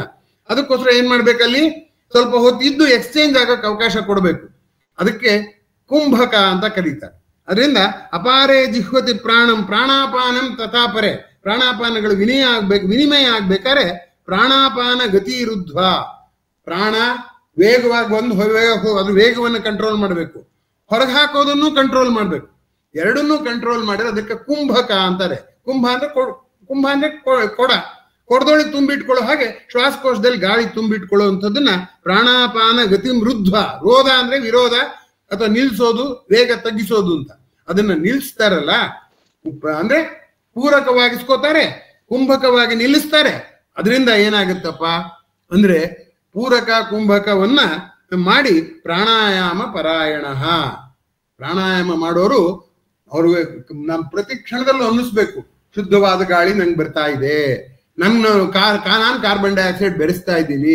ಅದು ತಕ್ಷಣ ಆಗಲ್ಲ, ಪೂರಕ ಆದ್ಮೇಲೆ ಕುಂಭಕದಲ್ಲಿ ಸ್ವಲ್ಪ ಹೊತ್ತು ವಿನಿಮಯಕ್ಕೆ ಅವಕಾಶ ಕೊಡಬೇಕು. ಸಂತೆಗೆ ಹೋಗ್ಬಿಟ್ಟು ಸಂತೆ ನೋಡ್ಕೊಂಡು ವಾಪಸ್ ಬಂದ್ಬಿಡಲ್ಲ, ಮಧ್ಯೆ ವ್ಯಾಪಾರ ಮಾಡ್ತೀರ ಅಲ್ಲಿ. ಹಾಗೆ ಇದು ಕುಂಭಕ ಅಂತ. ಮುಂದಕ್ಕೆ ಏನಾಗುತ್ತೆ, ರೇಚಕ ಮತ್ತೆ ಹೊರಗೆ ಹಾಕುವಂಥದ್ದು. ಆಮೇಲೆ ಶೂನ್ಯ, ಶ್ವಾಸಕೋಶ ಶೂನ್ಯವಾಗಿದ್ರೆ ಮತ್ತೊಂದ್ಸರಿ ಗಾಳಿ ಬರೋದಕ್ಕೆ ಅದು ದಾರಿ ಮಾಡಿಕೊಡುತ್ತೆ. ಅದರಿಂದ ಇಲ್ಲಿ ಪೂರಕ ಮತ್ತು ಕುಂಭಕವನ್ನ ಪ್ರಾಣಾಪಾನ ಗತಿ ರುದ್ಧ ಪ್ರಾಣಾಯಾಮ ಪರಾಯಣ ಅಂತ ಹೇಳ್ತಾರೆ. ಅಯನ ಅಂದ್ರೆ ಹೋಗೋದು, ಪರಾಯಣ ಅಂದ್ರೆ ಪಲಾಯನ ಅಲ್ಲ. ನಾವು ಮಾಡಿರೋದು ಪಲಾಯನ, ಉಸಿರಾಟ ಅದ್ರೊಳಗೆ ನಂದೇನ್ ಕೆಲಸ ಅಲ್ಲಿ ಅಂತ ಹೊಟ್ಟೋಗಿದ್ದೀವಿ. ಪರಾಯಣ ಅಂದ್ರೆ ಪರ ಅಂದ್ರೆ ಪ್ರಕೃತಿಯಿಂದ ನನಗೆ ಇದೆಲ್ಲ ಸಿಗ್ತಾ ಇದೆ, ಪ್ರಕೃತಿ ನನಗೆ ಉಸಿರಾಡುವಂತೆ ಸಹಾಯ ಮಾಡಿದೆ ಅಂತ. ನಾವು ಹುಟ್ಟಿದಾಗ ಭ್ರೂಣವಾಗಿದ್ವಲ್ಲ, ನಮ್ಗೆ ಉಸಿರಾಟ ಆಡೋದನ್ನ ಯಾರು ಹೇಳ್ಕೊಟ್ರು? ಯಾರು ಹೇಳ್ಕೊಡ್ಲಿ, ಅದರಷ್ಟೇ ಉಸಿರಾಟ ಶುರುವಾಯ್ತು. ಹಾಗಾಗಿ ಆ ಶುರುವಾದ ಉಸಿರಾಟವನ್ನ ನಾವು ಪ್ರಾಣಾಯಾಮ ಪರಾಯಣ ಅಂತ ಹೇಳಿ ಈ ಪೂರಕ ಮತ್ತು ಕುಂಭಕವನ್ನು ಇಲ್ಲಿ ಪ್ರಸ್ತಾಪ ಮಾಡಿದ್ರು. ಮುಂದಿನ ಭಾಗದಲ್ಲಿ ನೋಡಿ, ಅಪರೇ ನಿಯತಾಹಾರ. ಇನ್ ಕೆಲವ್ರು ಏನ್ ಮಾಡ್ತಾರೆ ಅಂದ್ರೆ ನಿಯತಾಹಾರ, ನಮ್ಗೆ ಕಾರ್ಬನ್ ಡೈಆಕ್ಸೈಡ್ ಪ್ರೊಡ್ಯೂಸ್ ಮಾಡೋದು ಹೇಗೆ? ನಾವು ಹೆಚ್ಚು ಅನ್ನ ತಿಂದಿದ್ರಿಂದ ಅಲ್ವಾ? ಹಾಗೆ ಆಹಾರ ಅಂದ್ರೆ ಹೊರಗಿನಿಂದ ಕದ್ದು ನನ್ನ ದೇಹದೊಳಕ್ಕೆ ಸೇರಿಸ್ಕೊಂಡಿದ್ದು. ಏನ್ ಸೇರಿಸ್ಕೊಂಡಿದ್ದೀವಿ? ಕದ್ದು ದೇಹದೊಳಗೆ ಸೇರಿಸ್ಕೊಂಡಿದ್ದೀವಿ ಅಂದ್ರೆ ನಾವು ತಿನ್ನೋ ಊಟ, ಸ್ಥೂಲ ಶರೀರಕ್ಕೆ ಸಂಬಂಧಪಟ್ಟ ಹಾಗೆ, ಸೂಕ್ಷ್ಮ ಶರೀರಕ್ಕೆ ಸಂಬಂಧಪಟ್ಟ ಹಾಗೆ ನಮ್ಮ ಮನಸ್ಸಿನ ಚಿಂತೆ ಎರಡು ಸೇರಿಸ್ಕೊಂಡಿದ್ದೀವಿ ತಾನೆ. ಅದನ್ನ ಡಯಟಿಂಗ್ ಮಾಡಿದರೆ, ಬಾಡಿ ಡಯಟಿಂಗು ಮತ್ತೆ ಮೈಂಡ್ ಡಯಟಿಂಗ್ ಮಾಡಿದ್ರೆ ಏನಾಗುತ್ತೆ? ಕಾರ್ಬನ್ ಡೈಆಕ್ಸೈಡ್ ಪ್ರೊಡಕ್ಷನ್ ಕಮ್ಮಿ ಆಗುತ್ತೆ. ಕಾರ್ಬನ್ ಡೈಆಕ್ಸೈಡ್ ಪ್ರೊಡಕ್ಷನ್ ಯಾವಾಗ ಕಮ್ಮಿ ಆಗುತ್ತೆ, ಹೊರಗಡೆಯಿಂದ ಪ್ರಾಣ ಬರುತ್ತೆ, ಸ್ವಲ್ಪ ಕಾರ್ಬನ್ ಡೈಆಕ್ಸೈಡ್ ಬರುತ್ತೆ, ವಾಪಸ್ ಹೋಗೋದು ಶುದ್ಧವಾದ ಪ್ರಾಣವೇ ಅಲ್ವಾ? ಆದ್ರಿಂದ ಯಾರು ಮನಸ್ಸನ್ನ ಇದು ತಾಮಸವಾಗದ ಹಾಗೆ, ರಾಜಸವಾಗದ ಹಾಗೆ, ಸಾತ್ವಿಕವಾಗದ ಹಾಗೆ ಸಮಚಿತ್ತ ಇರಿಸ್ಕೊಳ್ಬೇಕು ಅಂತ ಬಯಸ್ತಾರೋ ಅವ್ರು ಏನ್ ಮಾಡ್ಬೇಕು ಅಂದ್ರೆ ನಿಯತಾಹಾರವಾಗಿರ್ಬೇಕು. ಸ್ಥೂಲ ಶರೀರದ ಆಹಾರವನ್ನು ಕಂಟ್ರೋಲ್ ಮಾಡಬೇಕು, ಸೂಕ್ಷ್ಮ ಶರೀರದ ಆಹಾರವನ್ನು ಕಂಟ್ರೋಲ್ ಮಾಡಬೇಕು. ಅಪರೇ ನಿಯತಾಹಾರೇ ಪ್ರಾಣೇನ್ ಪ್ರಾಣೇಶು ಜುಹ್ವತಿ. ಆ ಪ್ರಾಣದಲ್ಲಿ ಸ್ವಲ್ಪ ಭಾಗ ಉಪಯೋಗಿಸ್ಕೊಂಡು ಮತ್ತೆ ಗಾಳಿಗೆ ವಾಪಸ್ ಬಿಟ್ಬಿಡ್ತಾರೆ, ಪ್ರಾಣವನ್ನ ಗಾಳಿಗೆ ಆಗಿಸ್ಬಿಡ್ತಾರೆ. ಸರ್ವೇ ಪೈತೆ ಯಜ್ಞವಿದೋ. ಈ ಎಲ್ಲವನ್ನೂ ತಿಳಿದೋರು ಅಂದ್ರೆ ಪೂರಕ ಕುಂಭಕ ಆಮೇಲೆ ಆಹಾರವನ್ನ ನಿಯಂತ್ರಣ ಮಾಡಿದವರು ಎಲ್ಲ ತಿಳಿದವರು ಯಜ್ಞವಿದೋ. ಉಸಿರಾಟದ ಯಜ್ಞವನ್ನು ವಿದ್ ಅಂದ್ರೆ ತಿಳಿದವರು, ಉಸಿರಾಟದ ಯಜ್ಞವನ್ನು ಅಂಥವ್ರು ತಿಳಿದವರು. ಯಜ್ಞ ಕ್ಷಪಿತ ಕಲ್ಮಷಃ. ಹೇಗೆ ಯಜ್ಞ ಮಾಡಿದಾಗ ನನ್ನ ಮನಸ್ಸಿನ ಭಾರ ಇಳಿಯುತ್ತೋ, ಮನಸ್ಸಿನ ಚಿಂತೆ ಇಳಿಯುತ್ತೋ, ಹಾಗೆ ಈ ಉಸಿರಾಟದ ಯಜ್ಞ ಮಾಡಿದಾಗ ದೇಹಕ್ಕೂ, ನಾವು ಕಡಿಮೆ ಆಹಾರ ಬೇರೆ ತಿಂದಿದೀವಲ್ಲ, ದೇಹವೂ ಹಗುರವಾಗಿರುತ್ತೆ, ಮತ್ತೆ ಮನಸ್ಸು ಹಗುರವಾಗಿರುತ್ತೆ. ದೇಹದ ಕೊಳೆ, ಮನಸ್ಸಿನ ಕೊಳೆ ಕಾರ್ಬನ್ ಡೈಆಕ್ಸೈಡ್ ನ ರೂಪದಲ್ಲಿ ಹೋಗುತ್ತೆ. ಆ ಹರಿಶ್ಚಂದ್ರ ತನ್ನ ಕಾಡಿಗೆ ಹೊರಟಾಗ ಹೇಳ್ತಿದ್ದಂತೆ, ಪುರದ ಪುಣ್ಯಂ ಪುರುಷ ರೂಪಿಂದೆ ಹೋಗುತ್ತಿದೆ ಅಂತ. ಹಾಗೆ ನಾನು ಅನ್ಕೋಬೇಕು, ನನ್ನ ಮನಸ್ಸು ದೇಹದ ಕೊಳೆ ಕಾರ್ಬನ್ ಡೈಆಕ್ಸೈಡ್ ರೂಪದಲ್ಲಿ ಹೋಗ್ತಾ ಇದೆ ಅಂತ ಭಾವಿಸ್ಬೇಕು. ಆಗ ಅದು ಯಜ್ಞ ಆಗುತ್ತೆ ಅಂತ ತಿಳ್ಕೊಂಡಿದೀನಿ. ಯಜ್ಞ ಕ್ಷಪಿತ ಕಲ್ಮಷಃ. ಕಲ್ಮಷದಿಂದ ನಾವು ಹೊರಗೆ ಬರ್ತೀವಿ. ಕಾರ್ಬನ್ ಡೈಆಕ್ಸೈಡ್ ಕಲ್ಮಷದಿಂದ ಬರ್ತೀವಿ ಅನ್ನೋ ಸೈನ್ಸು. ದೇಹ ಮತ್ತು ಮನಸ್ಸಿನ ಕಲ್ಮಷದಿಂದ ಹೊರಗೆ ಬರ್ತೀವಿ ಅನ್ನೋದು ಯೋಗ. ಅದು ಕಲ್ಮಷನೇ ಉಂಟಾಗೋದು ಕಮ್ಮಿ ಮಾಡ್ಬೇಕು ಅನ್ನೋದ್ರಿಂದ ನಿಯತಾಹಾರರಾಗಬೇಕು ಅಂತ. ಅದರಿಂದ ಈ ಎರಡು ಶ್ಲೋಕ, ಉಸಿರಾಟದ ಎರಡು ಶ್ಲೋಕ ನನ್ನ ಜೀವನ ಶೈಲಿಯನ್ನೇ ನಿಯಂತ್ರಿಸ್ತಾ ಇದೆ ಅಂತ ನಿಮ್ಗೆ ಅನ್ನಿಸ್ತಾ ಇಲ್ವಾ? ಮುಂದಿನ ಶ್ಲೋಕಕ್ಕೆ ಹೋಗೋಣ. ಸಮಯ ಓಡ್ತಾ ಇದೆ, ಚಿಕ್ಕದಾಗೆ ಹೇಳ್ತೀನಿ. ಯಜ್ಞಶಿಷ್ಟಾಮೃತ ಭುಜೋ. ಕಾರ್ಬನ್ ಡೈಆಕ್ಸೈಡ್ ಹೋಯ್ತು, ಆಕ್ಸಿಜನ್ ಬಂತು, ಕೊನೆಗೊಂದಿಷ್ಟು ಆಕ್ಸಿಜನ್ ಬಂತೋ. ಯಜ್ಞದಿಂದ ಉಶಿಷ್ಟ ಅಮೃತ, ಯಾವ್ದು ಆಕ್ಸಿಜನ್ನೇ ಅಮೃತ. ಅಮೃತ ಭುಜೋ ಯಾತಿ ಬ್ರಹ್ಮ ಸನಾತನಃ. ನಾನು ಮೊದ್ಲೇ ನಿಯತಾಹಾರ ಮಾಡಿರೋದ್ರಿಂದ ಆ ಆಕ್ಸಿಜನ್ ಇಂದ ಬಂದಂಗೊಂದು ಶಕ್ತಿ ಬರುತ್ತಲ್ಲ, ಆ ಶಕ್ತಿಯಲ್ಲಿ ಇಡೀ ಪ್ರಕೃತಿಯನ್ನು ನೋಡಿ ಆನಂದ ಪಡುವ ಮನೋಭಾವ ಬರುತ್ತೆ. ಯಾಕೆಂದ್ರೆ ಚಿಂತೆಯ ಕೊಳೆ ಇದ್ರೆ ಆಗಲ್ಲ, ಚೆನ್ನಾಗಿ ತಿನ್ಬಿಟ್ರೆ, ಊಟ ಮಾಡ್ಬಿಟ್ರೆ ಆಗಲ್ಲ, ನೀವು ತೂಕಡಿಕೆ ಬರುತ್ತೆ. ಹಸ್ಕೊಂಡಿದ್ರೆ ಆಗಲ್ಲ. ಯೋಗ ಏನ್ ಹೇಳುತ್ತೆ? ನಾತಶ್ನತು ಯೋಗೋಸ್ತಿ ನಚಮೇಕಾಂತ ಮನಶ್ನತಃ. ದೇಹದ ಅಷ್ಟೇ ಮನಸ್ಸು ಅಷ್ಟೇ ಬ್ಯಾಲೆನ್ಸ್ ಅಲ್ಲಿ ಇರ್ಬೇಕಾದ್ರೆ ಅದಕ್ಕೆ ಡಯಟಿಂಗ್ ಮಾಡ್ಲೇಬೇಕು ಅನ್ನುವಂಥದ್ದು. ಯಾತಿ ಬ್ರಹ್ಮ ಸನಾತನಃ. ಮುಂದಿನ ಶ್ಲೋಕದ ಸಾಲು ಇನ್ನೂ ಚೆನ್ನಾಗಿದೆ. ನಾಯಂ ಲೋಕಂ ಅಯಜ್ಞಸ್ಯ. ನಾನೇನಾದ್ರು ಈ ಉಸಿರಾಟದ ಯಜ್ಞನೂ ಬೇಡ, ಏನು ಬೇಡ, ನಾನು ಹಾಯಾಗಿರ್ತೀನಿ ಅಂತಂದ್ರೆ ಪ್ರಾಣ ಹೋಗುತ್ತೆ, ಈ ಲೋಕವೇ ಇಲ್ಲ. ಕುತೋನ್ಯೋ ಪುರುಷೋತ್ತಮ. ಈ ಲೋಕವೇ ನಿಂಗೆ ಇಲ್ದಲೆ ಪ್ರಾಣ ಹೋಗುತ್ತೆ, ಪುಣ್ಯ ಲೋಕ ನಿಂಗೆ ಎಂತ ತಿಳಿಯುತ್ತೆ?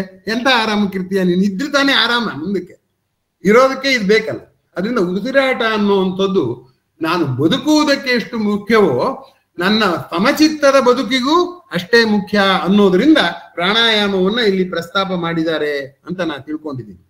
ಮುಂದಿನ ಶ್ಲೋಕ, ಏವಂ ಬಹುವಿಧ ಯಜ್ಞ ಅದರಿಂದ ಇಲ್ಲಿ ಉಸಿರಾಟ ಅನ್ನೋದು ಬಹುವಿಧದ ಯಜ್ಞ ಅಂತ ಕರೀತಾರೆ. ಯಾಕೆ ಬಹುವಿಧದ ಯಜ್ಞ ಅಂತ ಕರೆದ್ರು? ಒಂದು, ಕಾರ್ಬನ್ ಡೈಆಕ್ಸೈಡ್ ಹೊರಗೆ ಹಾಕೋದು ಕೆಮಿಸ್ಟ್ರಿ, ಚಿಂತೆ ಹೊರಗೆ ಹಾಕೋದು ಸೂಕ್ಷ್ಮ ಶರೀರ, ಆಹಾರದ ಜೀರ್ಣಕ್ಕೆ ದಾರಿ ಮಾಡಿಕೊಡೋದು ಸ್ಥೂಲ ಶರೀರ. ಅದರಿಂದ ಬಹುವಿಧವಾದ ಯಜ್ಞವನ್ನ ವಿತತ ಬ್ರಹ್ಮಣೋ ವಿಧ ಅಂದ್ರೆ ಇದು ಬ್ರಹ್ಮ ಅಂದ್ರೆ ಪ್ರಕೃತಿ ಅಂತಲೂ ಒಂದು ಅರ್ಥ ಇದೆಯಲ್ಲ. ಬ್ರಹ್ಮವನ್ನು ತಿಳಿದವರು, ಸೃಷ್ಟಿಯನ್ನು ತಿಳಿದವರು, ಸೃಷ್ಟಿಯೇ ನನಗೆ ಉಸಿರಾಡುವಂತೆ ಮಾಡಿ ನನ್ನ ಬದುಕಿಗೆ ಒಂದು ಬದುಕಿನ ವರವನ್ನು ಕೊಟ್ಟಿದೆ ಅಂತ ಭಾವಿಸ್ತಾರೆ. ಬ್ರಹ್ಮಣೋ ಮುಖೆ ಇದೆಲ್ಲ ಆದ್ದು ಪ್ರಕೃತಿಯಲ್ಲೇ ಆದ್ದು, ಪ್ರಕೃತಿಯಿಂದಲೇ ಗಾಳಿ ಬಂದದ್ದು, ಪ್ರಕೃತಿಯಿಂದಲೇ ಕಾರ್ಬನ್ ಡೈಆಕ್ಸೈಡ್ ಹೋದ್ದು. ಕರ್ಮಜಾನ್ ವಿದ್ಧಿತ ಅದಾಯ್ತಲ್ಲ. ಅದರಿಂದ ಉಸಿರಾಟ ಇದ್ರೆ ಬದುಕು, ಬದುಕಿದ್ರೆ ಅಲೌಕಿಕ ಚಿಂತನೆ, ಬದುಕಿದ್ರೆ ನೆಮ್ಮದಿ, ಬದುಕಿದ್ರೆ ಚಿಂತೆ, ಎಲ್ಲಕ್ಕೂ ಬೇರು ಉಸಿರಾಟ. ಆದ್ರಿಂದ ಅದು ಮುಂದಕ್ಕೆ ಇನ್ನೊಂದು ಹೇಳ್ತಾರೆ, ಹಾಗಾದ್ರೆ ನಾನು ಉಸಿರಾಟದಿಂದ ಕೆಲಸ ಮಾಡ್ತೀನಿ, ಯಜ್ಞ ಮಾಡ್ತೀನಿ ಅಂತ ನಾನು ಕೂತಿದ್ರೆ ನನ್ನ ಮನಸ್ಸು ಆವಾಗ್ಲೂ ಬಿಡುಗಡೆ ಆಗ್ಲಿಲ್ಲ. ಆ ಮನಸ್ಸು ಇಷ್ಟೊತ್ತು ಮಾಡಿದ ಯಜ್ಞ ಕರ್ಮಜಾನ್ ವಿದ್ಧಿತಾನ್ ಸರ್ವಾನ್, ಈ ಎಲ್ಲ ಉಸಿರಾಟ ಅನ್ನೋ ಕರ್ಮದಿಂದ ನಾ ಮಾಡ್ತಾ ಇದ್ದೀನಿ ಅನ್ನೋ ಭಾವನೆಯಿಂದ ಮಾಡಿದ್ರೆ ಸದಾ ಉಸಿರಾಟದ ಕಡೆ ನೋಡ್ಕೊಂಡು ಬೇರೆ ಕೆಲಸ ಮಾಡಕ್ಕೆ ಆಗಲ್ಲ. ಆಗ್ಲೇ ನಾನು ಪ್ರಸ್ತಾಪ ಮಾಡಿದ್ನಲ್ಲ. ಅದರಿಂದ ಇದು ಕರ್ಮಜಾನ್ ವಿದ್ಧಿತಾನ್, ಇದು ನಾನು ಉಸಿರಾಡ್ತಿದ್ದೀನಿ ಅನ್ನೋ ಅಹಂಕಾರ ಬಿಟ್ಬಿಡಿ. ಏನ್ ಮಾಡ್ಬೇಕಾದ್ರೆ ಸರ್ವಾನೇವಂ ಜ್ಞಾತ್ವ, ಉಸಿರಾಟ ಪ್ರಕೃತಿಯೇ ಆಡಿಸ್ತಾ ಇದೆ, ಪ್ರಕೃತಿ ನನ್ನ ಕೈಲಿ ನಾಟಕ ಆಡಿಸ್ತಾ ಇದೆ ಅಂತ ನಾನು ಯಾವತ್ತು ಭಾವಿಸ್ತೀನೋ ಆಗ ನಾನು ಮಾಡುವ ಕೆಲಸವೆಲ್ಲ ನನ್ನ ಉಸಿರಾಟದಿಂದ ನಡೆದದ್ದು ಅನ್ನುವಂತ ಧನ್ಯ ಭಾವ ಬರುತ್ತೆ. ಉಸಿರಾಟದಿಂದ ನಡೆದ ಮೇಲೆ ನಾನು ಎಲ್ಲಿದ್ದೀನಿ, ನಾನು ಅನ್ನೋದೇ ಇಲ್ಲವಾಗತ್ತೆ. ನಾನು ಅನ್ನೋದು ಇಲ್ಲವಾಗೋದೇ ಮೋಕ್ಷ, ನಿರಹಂತೆಯೇ ಮೋಕ್ಷ ಅಂತ DVG ಅವರು ಮಂಕುತಿಮ್ಮನ ಕಗ್ಗದಲ್ಲಿ ಹೇಳಿರೋದು ನಿಜ ಆಗುತ್ತೆ. ಅದರಿಂದ ನನ್ನ ಅಹಂಕಾರವನ್ನು ಕಳೆದುಕೊಂಡು ನಾನು ಕೆಲಸ ಮಾಡುತ್ತಿದ್ದೇನೆ ಎನ್ನುವ ಭಾವ ಹೋಗಿ ಉಸಿರಾಟ ನನ್ನ ಕೈಲಿ ಕೆಲಸ ಮಾಡಿಸ್ತಾ ಇದೆ ಅನ್ನುವಂಥದ್ದು ಇದೆಯಲ್ಲ, ಆ ಭಾವ ಯಾವಾಗ ಬರುತ್ತೆ ಅಂದ್ರೆ ಪ್ರಾಣಾಯಾಮ ಮಾಡುವಾಗ ಬರುತ್ತೆ. ಪ್ರಾಣಾಯಾಮ ಅಂದ್ರೆ ಅದೊಂದು ಯಜ್ಞ. ನಾನು ಕಳ್ಕೋತಾ ಇರೋದು, ನಾನು ಅನೇಕ ಸಾರಿ ಗಣೇಶ್ ಹೆಗ್ಡೆಗೂ ಹೇಳಿದ್ದುಂಟು, ನಾನು ಉಸಿರಾಡಿಯಿಂದ ಹೊರಗೆ ಹಾಕ್ತಿದ್ದೀನಿ ಅನ್ನೋದು ನನಗೆ ಬೇಕಿಲ್ಲದೆ ಇರೋ ಗಾಳಿ ಹೊರಗೆ ಹಾಕ್ತಿದ್ದೀನಿ ಅಂತಲ್ಲ, ನನ್ನ ದುಶ್ಚಿಂತೆ ಎಲ್ಲ ಹೊರಗೆ ಹಾಕ್ತಿದ್ದೀನಿ ಅಂತ ಅನ್ಕೋ. ಗಾಳಿ ಒಳಕ್ ಬಂದ್ರೆ ನನಗೆ ಒಂದು ಉತ್ಸಾಹವೇ ಹೊರಗೆ ಬರ್ತಾ ಇದೆ ಅಂತ ಅನ್ಕೋ ಅಂತ ಒಂದ್ಸರಿ ನಾನು ಹೇಳಿದ್ದುಂಟು. ಹಾಗಾಗಿ ಇದೆಲ್ಲ ಹೇಳೋದು ಸುಲಭ, ಮಾಡೋದು ಕಷ್ಟ. ನಾನು ವ್ಯಥೆ ಪಡ್ತೀನಿ, ಅದ್ ಬೇರೆ ಮಾತು, ನಾನು ಸಂತೋಷ ಪಡ್ತೀನಿ. ಆದ್ರೆ ಒಂದ್ಸರಿ ಕೊಟ್ರು ಇನ್ನೊಂದು ಕ್ಷಣಕ್ಕೆ ಎಚ್ಚರಿಸುತ್ತೆ. ಏನು ಅಂತಂದ್ರೆ ಈ ಉಸಿರಾಟದ ಜ್ಞಾನ ಇದೆಯಲ್ಲ, ಉಸಿರಾಟದ ಕೆಲಸ, ನಾನ್ ಮಾಡಿದ ಕೆಲಸ ಎಲ್ಲ ನನ್ನ ಉಸಿರಾಟದ ಕೆಲಸ ಅನ್ನೋ ಭಾವನೆ ಬಂದಾಗ ನಾನು ಅನ್ನೋದು ದುರ್ಬಲವಾಗುತ್ತೆ. ನಾನು ಅಂದ್ರೆ ಏನು ಇವತ್ತೆಲ್ಲ ನನ್ನ ಕಷ್ಟ, ನನ್ನ ಸುಖ, ನನ್ನ ಚಿಂತೆ, ನನ್ನ ದುಃಖ, ಅದು ಕಡಿಮೆ ಆಗ್ಬಿಟ್ರೆ ನನಗೆ ಮೋಕ್ಷ ಸಿಕ್ಕ ಹಾಗೇನೆ. ಅದರಿಂದ ಯಾವಾಗ ನಾನು ಈ ಉಸಿರಾಟವನ್ನ ನಾನು ಸ್ವಲ್ಪ ಇಸ್ತ್ರಿ ಮಾಡಿದ್ನೇ ಹೊರತು ಉಸಿರಾಟ ನಡೀತಿರೋದು ನಂದಲ್ಲ ಅಂತ ಆದಾಗ ಆ ಮೋಕ್ಷ ಸಿಗುತ್ತೆ ಅನ್ನೋ ದೃಷ್ಟಿಯಿಂದ ವ್ಯವಹಾರದ ಸೌಕರ್ಯಕ್ಕೆ ಪ್ರಾಣಾಯಾಮ, ದುಃಖಗಳಿಂದ ಆಚೆ ಬರೋದಕ್ಕೆ ಪ್ರಾಣಾಯಾಮ, ಕೊನೆಗೆ ಮೋಕ್ಷಕ್ಕೂ ಕೂಡ ಪ್ರಾಣಾಯಾಮವೇ ಮುಖ್ಯ ಅನ್ನುವಂಥದ್ದು ತುಂಬಾ ಭಾರತೀಯರ ಚಿಂತನೆಯಲ್ಲಿ ಇರುವಂಥದ್ದು. ಇದು ನಿಮ್ಗೆ ಬೈಬಲ್ ಅಲ್ಲಾಗ್ಲಿ ಅಥವಾ ಯಾವುದು ಕುರಾನ್ ಅಲ್ಲಾಗ್ಲಿ ಈ ತರ ಚರ್ಚೆ ಇಲ್ಲ. ಪ್ರಕೃತಿಯ ಜೊತೆಗೆ ನಮ್ಮ ಸಂಬಂಧ ಹೇಗೆ ಇಟ್ಕೋಬೇಕು, ನನ್ನ ಅಹಂಕಾರವನ್ನು ನಾನು ಉಸಿರಾಡ್ಬಿಟ್ಟೆ ಹೆಂಗೆ ಕಳ್ಕೋಬೇಕು ಅನ್ನೋದಲ್ಲೆಲ್ಲೂ ಇಲ್ಲ. ಯೋಗದಲ್ಲಿ ಮಾತ್ರ ಇದನ್ನ ನೇರವಾಗಿ ಸ್ಪಷ್ಟವಾಗಿ ಪ್ರಸ್ತಾಪ ಮಾಡಿದ್ದಾರೆ. ಇದರಿಂದ ಪ್ರಭಾವಿತವಾಗಿ ವಿಪುಲವಾದ ಸಾಹಿತ್ಯ ಭಾರತದಲ್ಲಿ ಬಂದಿದೆ. ಅವರು ನಮ್ಮ ಭಾರತದ ಭಾಷೆ ಹೇಗಪ್ಪ ಅಂದ್ರೆ ಅದಕ್ಕೆಲ್ಲ ಪರ್ಸಾನಿಫೈ ಮಾಡ್ಬಿಡ್ತಾರೆ. ಅದಕ್ಕೆ ಮಧ್ವ ಸಿದ್ಧಾಂತದಲ್ಲಿ ಒಂದು ವಿಚಿತ್ರ ಇದೆ. ನಮಗೆ ಪ್ರಾಣ ಇದನ್ನಲ್ಲ, ಪ್ರಾಣವಾಯು, ಅವನು ಯಾರು, ಅಷ್ಟದಿಕ್ಪಾಲಕರಲ್ಲಿ ಒಬ್ಬ ತಾನೇ ವಾಯು, ಮರುತ ಅಂತಾರೆ, ವಾಯು ಅಂತಾರೆ. ಅವನು ನಮಗೆ ಉಸಿರಾಗಿ ಬರೋಕ್ ಮುಂಚೆನೆ ದೇವ್ರ ಹತ್ರ ಹೋಗ್ಬಿಟ್ಟು ಹೇಳ್ತಾನಂತೆ, ನಾನು ಎಲ್ಲ ಜೀವಿಗಳಿಗೆ ಜೀವ ಕೊಡ್ತೀನಿ, ನಾನ್ ಮಾಡೋ ಕೆಲಸ, ಆ ಜೀವಿಗಳು ಮಾಡೋ ಕೆಲಸ ಎಲ್ಲ ನಿನಗ್ ಸೇರಿದ್ದಪ್ಪ, ನಮ್ದು ಅಲ್ಲ, ಆ ಜೀವಿಗಳದ್ದು ಅಲ್ಲ ಅಂತ ಅವನು ಮೊದಲು ನೈವೇದ್ಯ ಮಾಡ್ಬಿಡ್ತಾನೆ. ನಾವು ಮಾಡೋ ಕೆಲಸ ಎಲ್ಲ ಯಾರು, ಪ್ರಾಣವಾಯು. ಆದ್ರಿಂದ ನಾನ್ ಮಾಡಿದ್ದೆಲ್ಲ, ಉಸಿರಾಟ ಮಾಡಿದ್ದು, ಪ್ರಕೃತಿ ನನ್ನ ಕೈಲಿ ಉಸಿರಾಡಿಸಿದ್ದು ಎಲ್ಲ ಪ್ರಕೃತಿಯ ಕೆಲಸ ಅಂತ ಅನ್ನೋಕ್ ಮುಂಚೆ ಈಗಾಗಲೇ ನೈವೇದ್ಯ ಆಗೋಗಿದೆ. ಯಾವ್ದ್ರಲ್ಲಾಗಿದೆ, ವಾಯು ಅಲ್ಲಿ ಹೋಗಿ ಮಾಡ್ಬಿಟ್ಟಿದ್ದಾನೆ ಅಂತಂದ್ರೆ ಏನಂತ ಅರ್ಥ? ಇದನ್ನ ಲಿಟ್ರಲ್ ಆಗಿ ಅಕ್ಷರಶಃ ತಗೊಂಡು ತಾರ್ಕಿಕವಾಗಿ ಖಂಡಿಸೋದಲ್ಲ. ಎಷ್ಟು ಚೆನ್ನಾಗಿ ಆಲೋಚನೆ ಮಾಡಿದ್ದಾರೆ ಅಂದ್ರೆ ನಾನ್ ಮಾಡಿದೆ ಅಂತ ಹೇಳ್ಕೊಂಡ್ರು ವಾಸ್ತವವಾಗಿ ಮಾಡಿರೋದು ನಾನಲ್ಲ, ನಾನಾರೆಂಬುದು ನಾನಲ್ಲ ಅನ್ನುವಂಥ ಒಂದು ಭಾವ ಬರುತ್ತೆ ಅನ್ನೋದ್ರನ್ನ ಕಲಿಸೋದು ಯಾವುದು? ಪ್ರಾಣಾಯಾಮ. ಈ ಎಲ್ಲ ಅಂಶಗಳು ಭಗವದ್ಗೀತೆಯಲ್ಲಿ ಇದೆ ಅಂತ ನೀವು ಸಮರ್ಥಿಸ್ಕೋತೀರಾ, ಬೇರೆ ಸಾಹಿತ್ಯದಲ್ಲಿ ಇದೆಯೇ ಅಂತ ಅನ್ನೋ ಪ್ರಶ್ನೆ ನೀವು ಹಾಕಿದ್ರೆ, ಒಂದು ಪ್ರಸಿದ್ಧವಾದಂಥ ನನಗೆ ಗೊತ್ತಿರೋ ಹಾಗೆ ಧಾರವಾಡ ಆಕಾಶವಾಣಿಯವರು ಜನಪ್ರಿಯಗೊಳಿಸಿದಂತ ಹಾಡು ಯಾವುದು? ಪವಮಾನ ಪವಮಾನ ಜಗದ ಪ್ರಾಣ ಸಂಕರ್ಷಣ, ಎಲ್ಲರನ್ನೂ ಸೆಳೆಯುವಂಥದ್ದು. ಭವ ಭಯ ಅರಣ್ಯ ದಹನ ಪವನ ಅಂತ ಹೇಳ್ತಾರೆ. ಅಲ್ಲಿ ಮೇಣದ ಬತ್ತಿ ಉರಿತಾ ಇದೆ, ನಾನು ಉಸಿರಾಡೋದ್ರಲ್ಲಿ ಏನು ಉರಿಬೇಕು? ನನ್ನ ಪ್ರಪಂಚದ ಎಲ್ಲ ಭಯಗಳನ್ನು ದಹಿಸ್ತಾ ಇದ್ದಾನೆ ಆ ಪವನ ಅಂತ ಹೇಳ್ತಾರೆ. ಅದರಿಂದ ಇಲ್ಲೂ ಕಂಬಸ್ಟನ್ ಟ್ರಯಾಂಗಲ್ ಏನೇನ್ ಬೇಕು? ಆಕ್ಸಿಜನ್ ಬೇಕು, ಫ್ಯೂಯಲ್ ಬೇಕು, ಮತ್ತೆ ಹೀಟ್ ಬೇಕು. ಮೂರು ಪ್ರಕೃತಿನೇ ಅಲ್ವಾ ಕೊಟ್ಟಿದ್ದು. ಆಕ್ಸಿಜನ್ ಕೊಟ್ಟಿದ್ದು ಪ್ರಕೃತಿ, ನನ್ನ ದೇಹದಲ್ಲಿ ಹೀಟ್ ಇರೋದು ಆಕ್ಸಿಜನ್ ನಿಂದಲೇ ಬಂದಿದ್ದು, ಫ್ಯೂಯಲ್ ನಾನ್ ಮಾಡ್ಕೊಂಡಿರೋದು ಚಿಂತೆ ಅದೆಲ್ಲ. ಆ ಫ್ಯೂಯಲ್ನೆಲ್ಲ ಅದಕ್ಕೆ ಆ ಬೆಂಕಿಗೆ ಹಾಕ್ಬಿಟ್ರೆ ಅದು ದಹಿಸಿ ನಾವು ಹಗುರವಾಗ್ತೀವಿ ಅನ್ನೋ ದೃಷ್ಟಿಯಿಂದ ಏನಾಗುತ್ತೆ ಅಂದ್ರೆ ಪ್ರಾಣಾಯಾಮ ಅನ್ನುವಂಥದ್ದು ಯಜ್ಞ ಆಗತ್ತೆ ಅಂತ. ಒಂದ್ಸರಿ ನಾನು ದಾವಣಗೆರೆಯಲ್ಲಿ ಈ ಪದ್ಯಕ್ಕೆ ಗಾನ ವ್ಯಾಖ್ಯಾನ ಕಾರ್ಯಕ್ರಮ ಮಾಡಿದಾಗ ಒಬ್ರು ಕಟ್ಟಿ ಅಂತ ಇದ್ರು. ಅವರು ತುಂಬಾ ವಿಜ್ಞಾನವನ್ನು ಓದ್ದೋರು, ತತ್ವಶಾಸ್ತ್ರವನ್ನು ಓದ್ದೋರು. ಅವ್ರು ಹೇಳಿದ್ರು, ಇದ್ರಲ್ಲಿ ನೀವು ಏನ್ ಹೇಳ್ತೀರಾ ಅಂತ ನಾನು ಬೆಳಗ್ಗೆಯಿಂದ ಚಿಂತೆ ಮಾಡ್ತಿದ್ದೀನಿ, ಇದರಲ್ಲಿ ವಿಜ್ಞಾನ ಏನ್ ಹೇಳಕ್ಕಾಗುತ್ತೆ? ವಿಜ್ಞಾನ ವ್ಯಾಖ್ಯಾನ ಅಂತ ಅದು ಮಾಡಿದ ಆಕ್ಚುಲಿ ಕಾರ್ಯಕ್ರಮ. ಆಮೇಲೆ ಆ ಪವಮಾನದ ಒಂದೊಂದು ಸಾಲನ್ನು ಇಟ್ಕೊಂಡು ನಾನು ಅದರಲ್ಲಿ ಕಂಬಸ್ಟನ್ ಟ್ರಯಾಂಗಲ್ ಅಂಶಗಳು ಹೇಗಿದೆ ಅನ್ನುವಂಥದ್ದನ್ನು ಹೇಳಿದಾಗ ಅವರು ಆಶ್ಚರ್ಯ ಪಟ್ಟಿದ್ದನ್ನ ಈಗ ನಾನು ಕೃತಜ್ಞ. ಈಗ ಅವತ್ತು ಕಟ್ಟಿಯವರಿಲ್ಲ, ಅವ್ರು ತೀರ್ಕೊಂಡ್ಬಿಟ್ಟಿದ್ದಾರೆ. ಆದ್ರೆ ಅವರು ನನಗೆ ಕೊಟ್ಟ ಪ್ರೋತ್ಸಾಹ ಇದೆಯಲ್ಲ, ನೀವು ವಿಜ್ಞಾನ ಮತ್ತು ಪರಂಪರೆ ಎರಡನ್ನೂ ಸಮನ್ವಯ ಮಾಡುವ ಒಂದು ಕೆಲಸನ ಮುಂದುವರಿಸಿ ಅಂತ ಮಾಡಿದಂತ ಅಪ್ಪಣೆಯೂ ಕೂಡ ನನಗೆ ನಿಮ್ಮೊಂದಿಗೆ ಈ ವಿಷಯವನ್ನ ಮಾತಾಡುವಂತ ಒಂದು ಪ್ರೇರಣೆಯನ್ನ ಕೊಟ್ಟಿದೆ ಅಂತ ನಾನು ಭಾವಿಸ್ಕೊಂಡಿದ್ದೀನಿ. ಆದ್ದರಿಂದ ಈಗ ಕೆಲವು ಪ್ರಶ್ನೆಗಳಿಗೆಲ್ಲ ನಾನು ಹಾಕಿದ್ದಕ್ಕೆಲ್ಲ ಉತ್ತರನೂ ಹೇಳಿದ್ದೀನಿ ಅಂತ ಅನ್ಕೊಂಡಿದ್ದೀನಿ. ಈಗ ಉದಾಹರಣೆಗೆ ಲಕ್ಷ್ಯ ಪ್ರಾಣಾಯಾಮದ ಕಡೆ ಇರ್ಬೇಕೋ ಕೆಲಸದ ಕಡೆ ಇರ್ಬೇಕು ಅಂದ್ರೆ ಪ್ರಾಣಾಯಾಮವನ್ನ ಹೆಬಿಚುವಲ್ ಆಗಿ ಮಾಡಿ ಕೆಲಸದ ಕಡೆಗೆ ಅದು ಆಗ್ತಾ ಇರುವಾಗ ನಮ್ ಕೆಲಸ ಮಾಡ್ಬೇಕು. ಅದರಿಂದ ಇಡಿಯಾಗಿ ಪ್ರಾಣಾಯಾಮನ ಬಿಟ್ಟೋದನ್ನ ಆಗಿಂದಾಗೆ ವಾಪಸ್ ತರಿಸ್ಕೋಬೇಕು. ಮರ್ತೋಗ್ಬಿಡುತ್ತೆ, ಜ್ಞಾಪಕ ಬರುತ್ತೆ. ಈಗ ನಾನು ಪದ್ಯ ಓದಿರ್ತೀನಿ, ಮರ್ತೋಗುತ್ತೆ. ಒಂದ್ಸರಿ ಓದ್ಬಿಟ್ಟು ನಾನು ಜ್ಞಾಪಿಸ್ಕೋತೀನಲ್ಲ, ಆ ಜ್ಞಾಪಿಸ್ಕೋಬೇಕು ಅನ್ನುವಂಥದ್ದು ಒಂದು.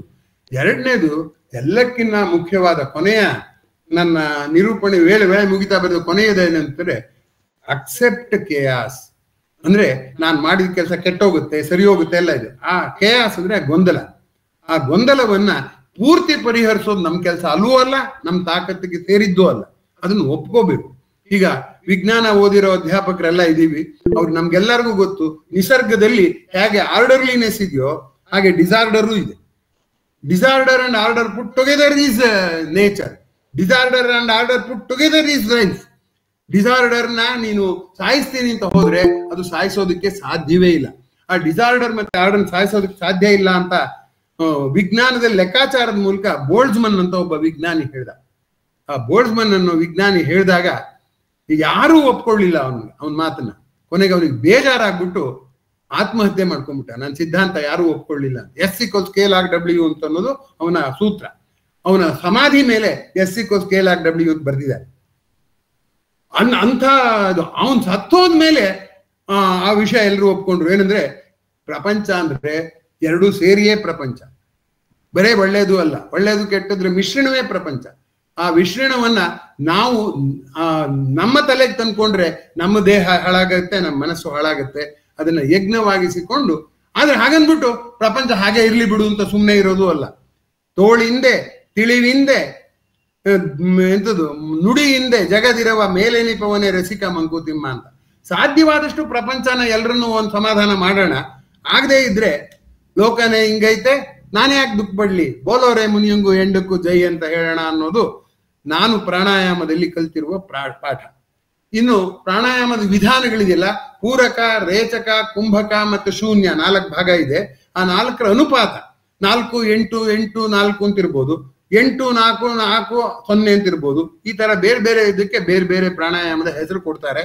ಅದನ್ನೆಲ್ಲ ಆಸಕ್ತರು ಯೋಗದಲ್ಲಿ ಮಾಡ್ಬೋದು. ಆದ್ರೆ ಯೋಗ ಕಲ್ತೋರ್ಗೂ ಈ ಪ್ರಾಣಾಯಾಮ ಅನ್ನೋದೊಂದು ಯಜ್ಞ ಅನ್ನುವ ರೀತಿಯಲ್ಲಿ ಭಗವದ್ಗೀತೆಯಲ್ಲಿ ಪ್ರಸ್ತಾಪ ಮಾಡಿದೆ.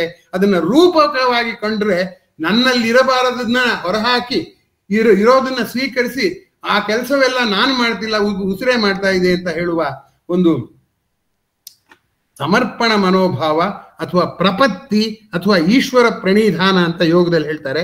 ಅದನ್ನ ಉಸಿರಾಟ ಹೇಳ್ಕೊಡುತ್ತೆ ಅನ್ನೋದಕ್ಕೆ ಹೇಳ್ತಾ ಇವತ್ತಿನ ಈ ಚರ್ಚೆಯಲ್ಲಿ ವಿಶೇಷವಾಗಿ ಪಾಲ್ಗೊಂಡ ಎಲ್ಲ ಆತ್ಮೀಯರಿಗೂ, ಕೆಲವರೆಲ್ಲ ಮೊದಲನೇ ಬಾರಿಗೆ ಬಂದಿದ್ದಾರೆ, ಮತ್ತೆ ಇನ್ ಕೆಲವರೆಲ್ಲ ನಮ್ಮ ತಂಡದಲ್ಲಿ ಈಗಾಗಲೇ ನನ್ನ ಶೈಲಿಯ ಚೆನ್ನಾಗಿ ಪರಿಚಯ ಇರುವಂಥವ್ರು ಇದ್ದೀರಿ. ಎಲ್ಲರಿಗೂ ನಾನು ತಿಳಿಸುತ್ತಾ ಮುಂದಿನ ಉಪನ್ಯಾಸದ ವಿಷಯ ಮತ್ತು ಇದು ಸೌಂದರ್ಯ ಸ್ವಾರಸ್ಯದ ಸರಣಿಯ ಉಪನ್ಯಾಸವನ್ನ ತಿಳಿಸಲಾಗದು. ಇದು 23ನೇ ಇಸ್ವಿಯ ಕೊನೆಯ ಉಪನ್ಯಾಸ. 24ನೇ ಇಸ್ವಿಯಲ್ಲಿ ಕೂಡ ಇದನ್ನ ಮುಂದುವರಿಸೋಣ ಅಂತ ಸ್ಫೂರ್ತಿಯನ್ನ ನೀವೆಲ್ಲರೂ ತಂದ್ಕೊಟ್ಟಿದ್ದೀರಿ. ತಂದ್ಕೊಟ್ಟ ನಿಮ್ಗೆಲ್ಲರಿಗೂ ವಂದನೆಗಳು. ಇಲ್ಲಿ ಭಾಗವಹಿಸಕ್ಕಾಗದೇ ಇರೋರ್ಗೂ, ಮೊದಲನೇ ಸರಿ ಭಾಗವಹಿಸಿರೋರ್ಗೆ ಒಂದು ಸೂಚನೆ ಕೊಡ್ತೀನಿ. ಅಲ್ಲಿ ಇದರ ಒಂದು ವಿಡಿಯೋ ರೆಕಾರ್ಡಿಂಗ್ ನ ಗಣೇಶ್ ಅವರು ಹಾಕ್ತಾರೆ, ಅದನ್ನು ಕೂಡ ನೀವು ನೋಡ್ಬೋದು. ನಿಮ್ಮ ಭಾಗವಹಿಸುವಿಕೆಯನ್ನ ಈ ರೀತಿ ಇದ್ರೆ ನನಗೂ ಮಾತಾಡುವ ಉತ್ಸಾಹ ಬರುತ್ತೆ. ನಾನು ಈಗಂತೂ ನನ್ಗೆ ಅಗತ್ಯ ತುಂಬಾ ಇತ್ತು. 3 ತಿಂಗಳಿಂದ ನಂಗೆ ಏನ್ ಅನಿಸ್ಬಿಟ್ಟಿತ್ತು, ಹುಡ್ದಾಗಿಂದ ಹೀಗೆ ಇದೇನೇನೋ ಅನ್ನಿಸ್ಬಿಟ್ಟಿತ್ತು. ಆದ್ರೆ ಈಗ ನಾನು ಮಾತಾಡತ್ಲು ನನಗೆ ಹೇಗೆ ಸ್ಫೂರ್ತಿ ತಂದು ಕೊಟ್ರೋ ಹಾಗೆ ನನ್ನ ಅಸ್ತಿತ್ವಕ್ಕೂ ಒಂದು ಅರ್ಥ ತಂದುಕೊಡುವಂತ ಕೆಲಸ ಮಾಡಿದ ತಮ್ಮೆಲ್ಲರಿಗೂ ವಂದನೆಗಳು. ಈಗ ಪ್ರಶ್ನೋತ್ತರ. ತಮ್ಮ ಪ್ರಶ್ನೆಯನ್ನ ಏನಾದ್ರೂ ಇದ್ರೆ ಸಂಕ್ಷೇಪವಾಗಿ ಇವಾಗ ಬೇಕಾದ್ರೂ ಕೇಳಿ, ಮುಂದೆ ಸೌಂದರ್ಯ ಸ್ವಾರಸ್ಯದಲ್ಲಿ ಕೂಡ ನಿಮ್ಮ ಪ್ರಶ್ನೆಯನ್ನು ಹಾಕೋದಕ್ಕೆ ಅವಕಾಶ ಇದೆ ಅನ್ನೋದು ನಮ್ಮ ಈಗಾಗಲೇ ಅನೇಕ ಸಾರಿ ಭಾಗವಹಿಸಿರುವ ಗೆಳೆಯರಿಗೆ ತಿಳಿದಿದೆ. ಹೊಸಬರ ದೃಷ್ಟಿಯಿಂದ ಹೇಳ್ತಾ ಇದ್ದೀನಿ. ಈಗ ಪ್ರಶ್ನೋತ್ತರಕ್ಕೆ ಅವಕಾಶ. ನಮಸ್ಕಾರ. ನಮಸ್ಕಾರ ಸರ್. ಹೇಳಿ ಸರ್, ಹೊಸಬ್ರು ಅಂತಂದ್ರೆ ಸೌಂದರ್ಯ ಸ್ವಾರಸ್ಯದಲ್ಲಿ ಪ್ರಥಮ ಬಾರಿಗೆ. ಈ ಹಿಂದೆ ನಾವು ನಿಮ್ಮ ಶಿಷ್ಯನ ಬಳಗ ಸರ್, ಸರಸ ಸಂವಹನದಲ್ಲಿ ತಾವು ಹೇಳಿದ್ದನ್ನ ನಾವು ಚಾಚು ತಪ್ಪದೆ ಪಾಲಿಸಿದ್ದೇವೆ ಸರ್. ಇದನ್ನ ಈಗ ಮತ್ತೆ ಸಿಕ್ಕಿದ್ದು. ಎಲ್ಲರಿಗೂ ಗುಂಪಿನಲ್ಲಿರೋ ಎಲ್ಲ ಗುರು ಹಿರಿಯರಿಗೂ ಒಂದೇ ಮಾತು, ನಾಳಿನ ಹೊಸ ವರ್ಷದ ಶುಭಾಶಯಗಳು. ದೇವರು ತಮಗೆ ಆಯುಷ್ಯ ಆರೋಗ್ಯ ಕೊಟ್ಟು ಕಾಪಾಡ್ಲಿ. ಹೀಗೆ ತಮ್ಮ ಅನುಭವದ ಮಾತುಗಳು ನೆಮ್ಮದಿ ಮತ್ತು ನಿಮ್ಮೊಂದಿಗೆ ಬೆರೆಯುವ ಉತ್ಸಾಹನು ಕೊಡ್ಲಿ ಅಂತ ಕೇಳಿ. ಅದು ಆಯುಷ್ಯ ಆರೋಗ್ಯದಷ್ಟೇ ಮಹತ್ವ. ಬಹಳಷ್ಟು ಖುಷಿ. ಪ್ರತಿಕ್ರಿಯೆ ಏನಾಗಿದೆಯಮ್ಮ? ಡೆಫಿನೆಟ್ ಆಗಿ ಸರ್, ಬಹಳಷ್ಟು ದಿನಗಳ ನಂತರ ತಮ್ಮ ಮಾತುಗಳನ್ನ ಕೇಳ್ಕೊಂಡೆ ಮತ್ತೆ ಉತ್ಸಾಹದ ಚಿಲುಮೆ ಮತ್ತೊಮ್ಮೆ ಚಿಗುರಿತ್ತು. ಧನ್ಯವಾದಗಳು ಸರ್. ತಾವು ಎಲ್ಲಾನು ಸೈನ್ಸು ಮತ್ತೆ ಅಧ್ಯಾತ್ಮ ಕೂಡಿಸಿ ಹೇಳ್ತಿರಲ್ಲ, ಸೂಪರ್ ಸರ್, ಸೂಪರ್ಬ್. ಧನ್ಯವಾದಗಳು. ಮುಂದಿನ ಪ್ರತಿಕ್ರಿಯೆ ಪ್ರಶ್ನೆ ಒಂದಿದೆ ಸರ್. ಪ್ರಶ್ನೆ ಕೇಳಮ್ಮ ಸರ್. ಇದು ಕೆಮಿಸ್ಟ್ರಿ ರಿಲೇಟೆಡ್. ನನಗೆ ಒಂದ್ ಸ್ವಲ್ಪ ಡೌಟ್ ಇದೆ ಸರ್. ಅದನ್ನ ನೀವು ಸೌಂದರ್ಯ ಸ್ವಾರಸ್ಯದಲ್ಲಿ ಹಾಕಿ, ಯಾಕೆಂದ್ರೆ ಇಲ್ಲಿ ಕೆಮಿಸ್ಟ್ರಿ ಹಿನ್ನೆಲೆ ಇಲ್ಲದೆ ಇರೋರಿಗೆ ಅದು ಮುಜುಗರ ಅನ್ಸುತ್ತೆ ಅಂತ ಅನ್ನೋ ಕಾರಣಕ್ಕಷ್ಟೇ ಹಾಕಿ ನಾನು ಉತ್ತರ ಬರೀತೀನಿ. ಖಂಡಿತವಾಗಿ ಉತ್ತರ ಬರೀತೀನಿ. Thank you. ಮುಂದಿನ ಪ್ರತಿಕ್ರಿಯೆ.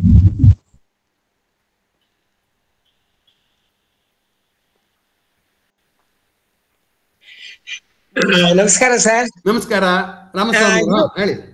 ಏನಿಲ್ಲ, ಇದು ತುಂಬಾ ಆಶ್ಚರ್ಯಕರವಾದ್ದೇನಪ್ಪಾ ಅಂದ್ರೆ, ಈ ಉಸಿರಾಟದ ಬಗ್ಗೆ ನಾವು ಚರ್ಚೆ ಮಾಡಿದ್ವಲ್ಲ ಉಪನ್ಯಾಸದಲ್ಲಿ, the first automated system, the very first primordial ಅನ್ಬೋದು, ಅದು ಸೃಷ್ಟಿಯ ಯಾವಾಗ ಆಯ್ತೋ ಆವಾಗಿಂದನೂ ಉಸಿರಾಟ ಶುರುವಾಯ್ತು ನೋಡಿ. ಜೀವ ಸೃಷ್ಟಿ ಯಾವಾಗ ಆಯ್ತು ಅವನಿಂದ. ಹುಡುಗ ವಸಂತ ಹೆಗ್ಡೆ ಅಂತ ಒಂದು ನಾಟಕ ಮಾಡಿದಾನೆ, ಅವನ ಅದೇ ಹೇಳ್ತಾನೆ, ಒಂದು ರೀತಿಯಲ್ಲಿ ಜೀವ ಅನ್ನೋದೇ ಆರ್ಟಿಫಿಷಿಯಲ್ ಇಂಟೆಲಿಜೆನ್ಸ್ ಅಂತ. ಯಾಕೆಂದ್ರೆ ನಿರ್ಜೀವವಾದ ವಸ್ತುವಿನಿಂದ ಜೀವ ಈ ತರ ಪ್ರಪಂಚನೆಲ್ಲ ಕಾಣಕ್ ಶುರು ಮಾಡಿದ್ಯಲ್ಲ, ಆರ್ಟಿಫಿಷಿಯಲ್ ಇಂಟೆಲಿಜೆನ್ಸ್ ಮಾನವ ಇವತ್ ಮಾಡಿದಾನೆ. ನಿಸರ್ಗ ಮಾಡುವ ಆರ್ಟಿಫಿಷಿಯಲ್ ಇಂಟೆಲಿಜೆನ್ಸೇ ಎಲ್ಲ ಜೀವಿಗಳು ಅಂತ ಅವನು ಹೇಳಿದ್ದನ್ನ ನಿಮ್ಗೆ ನೆನಪು ಮಾಡ್ತೀನಿ.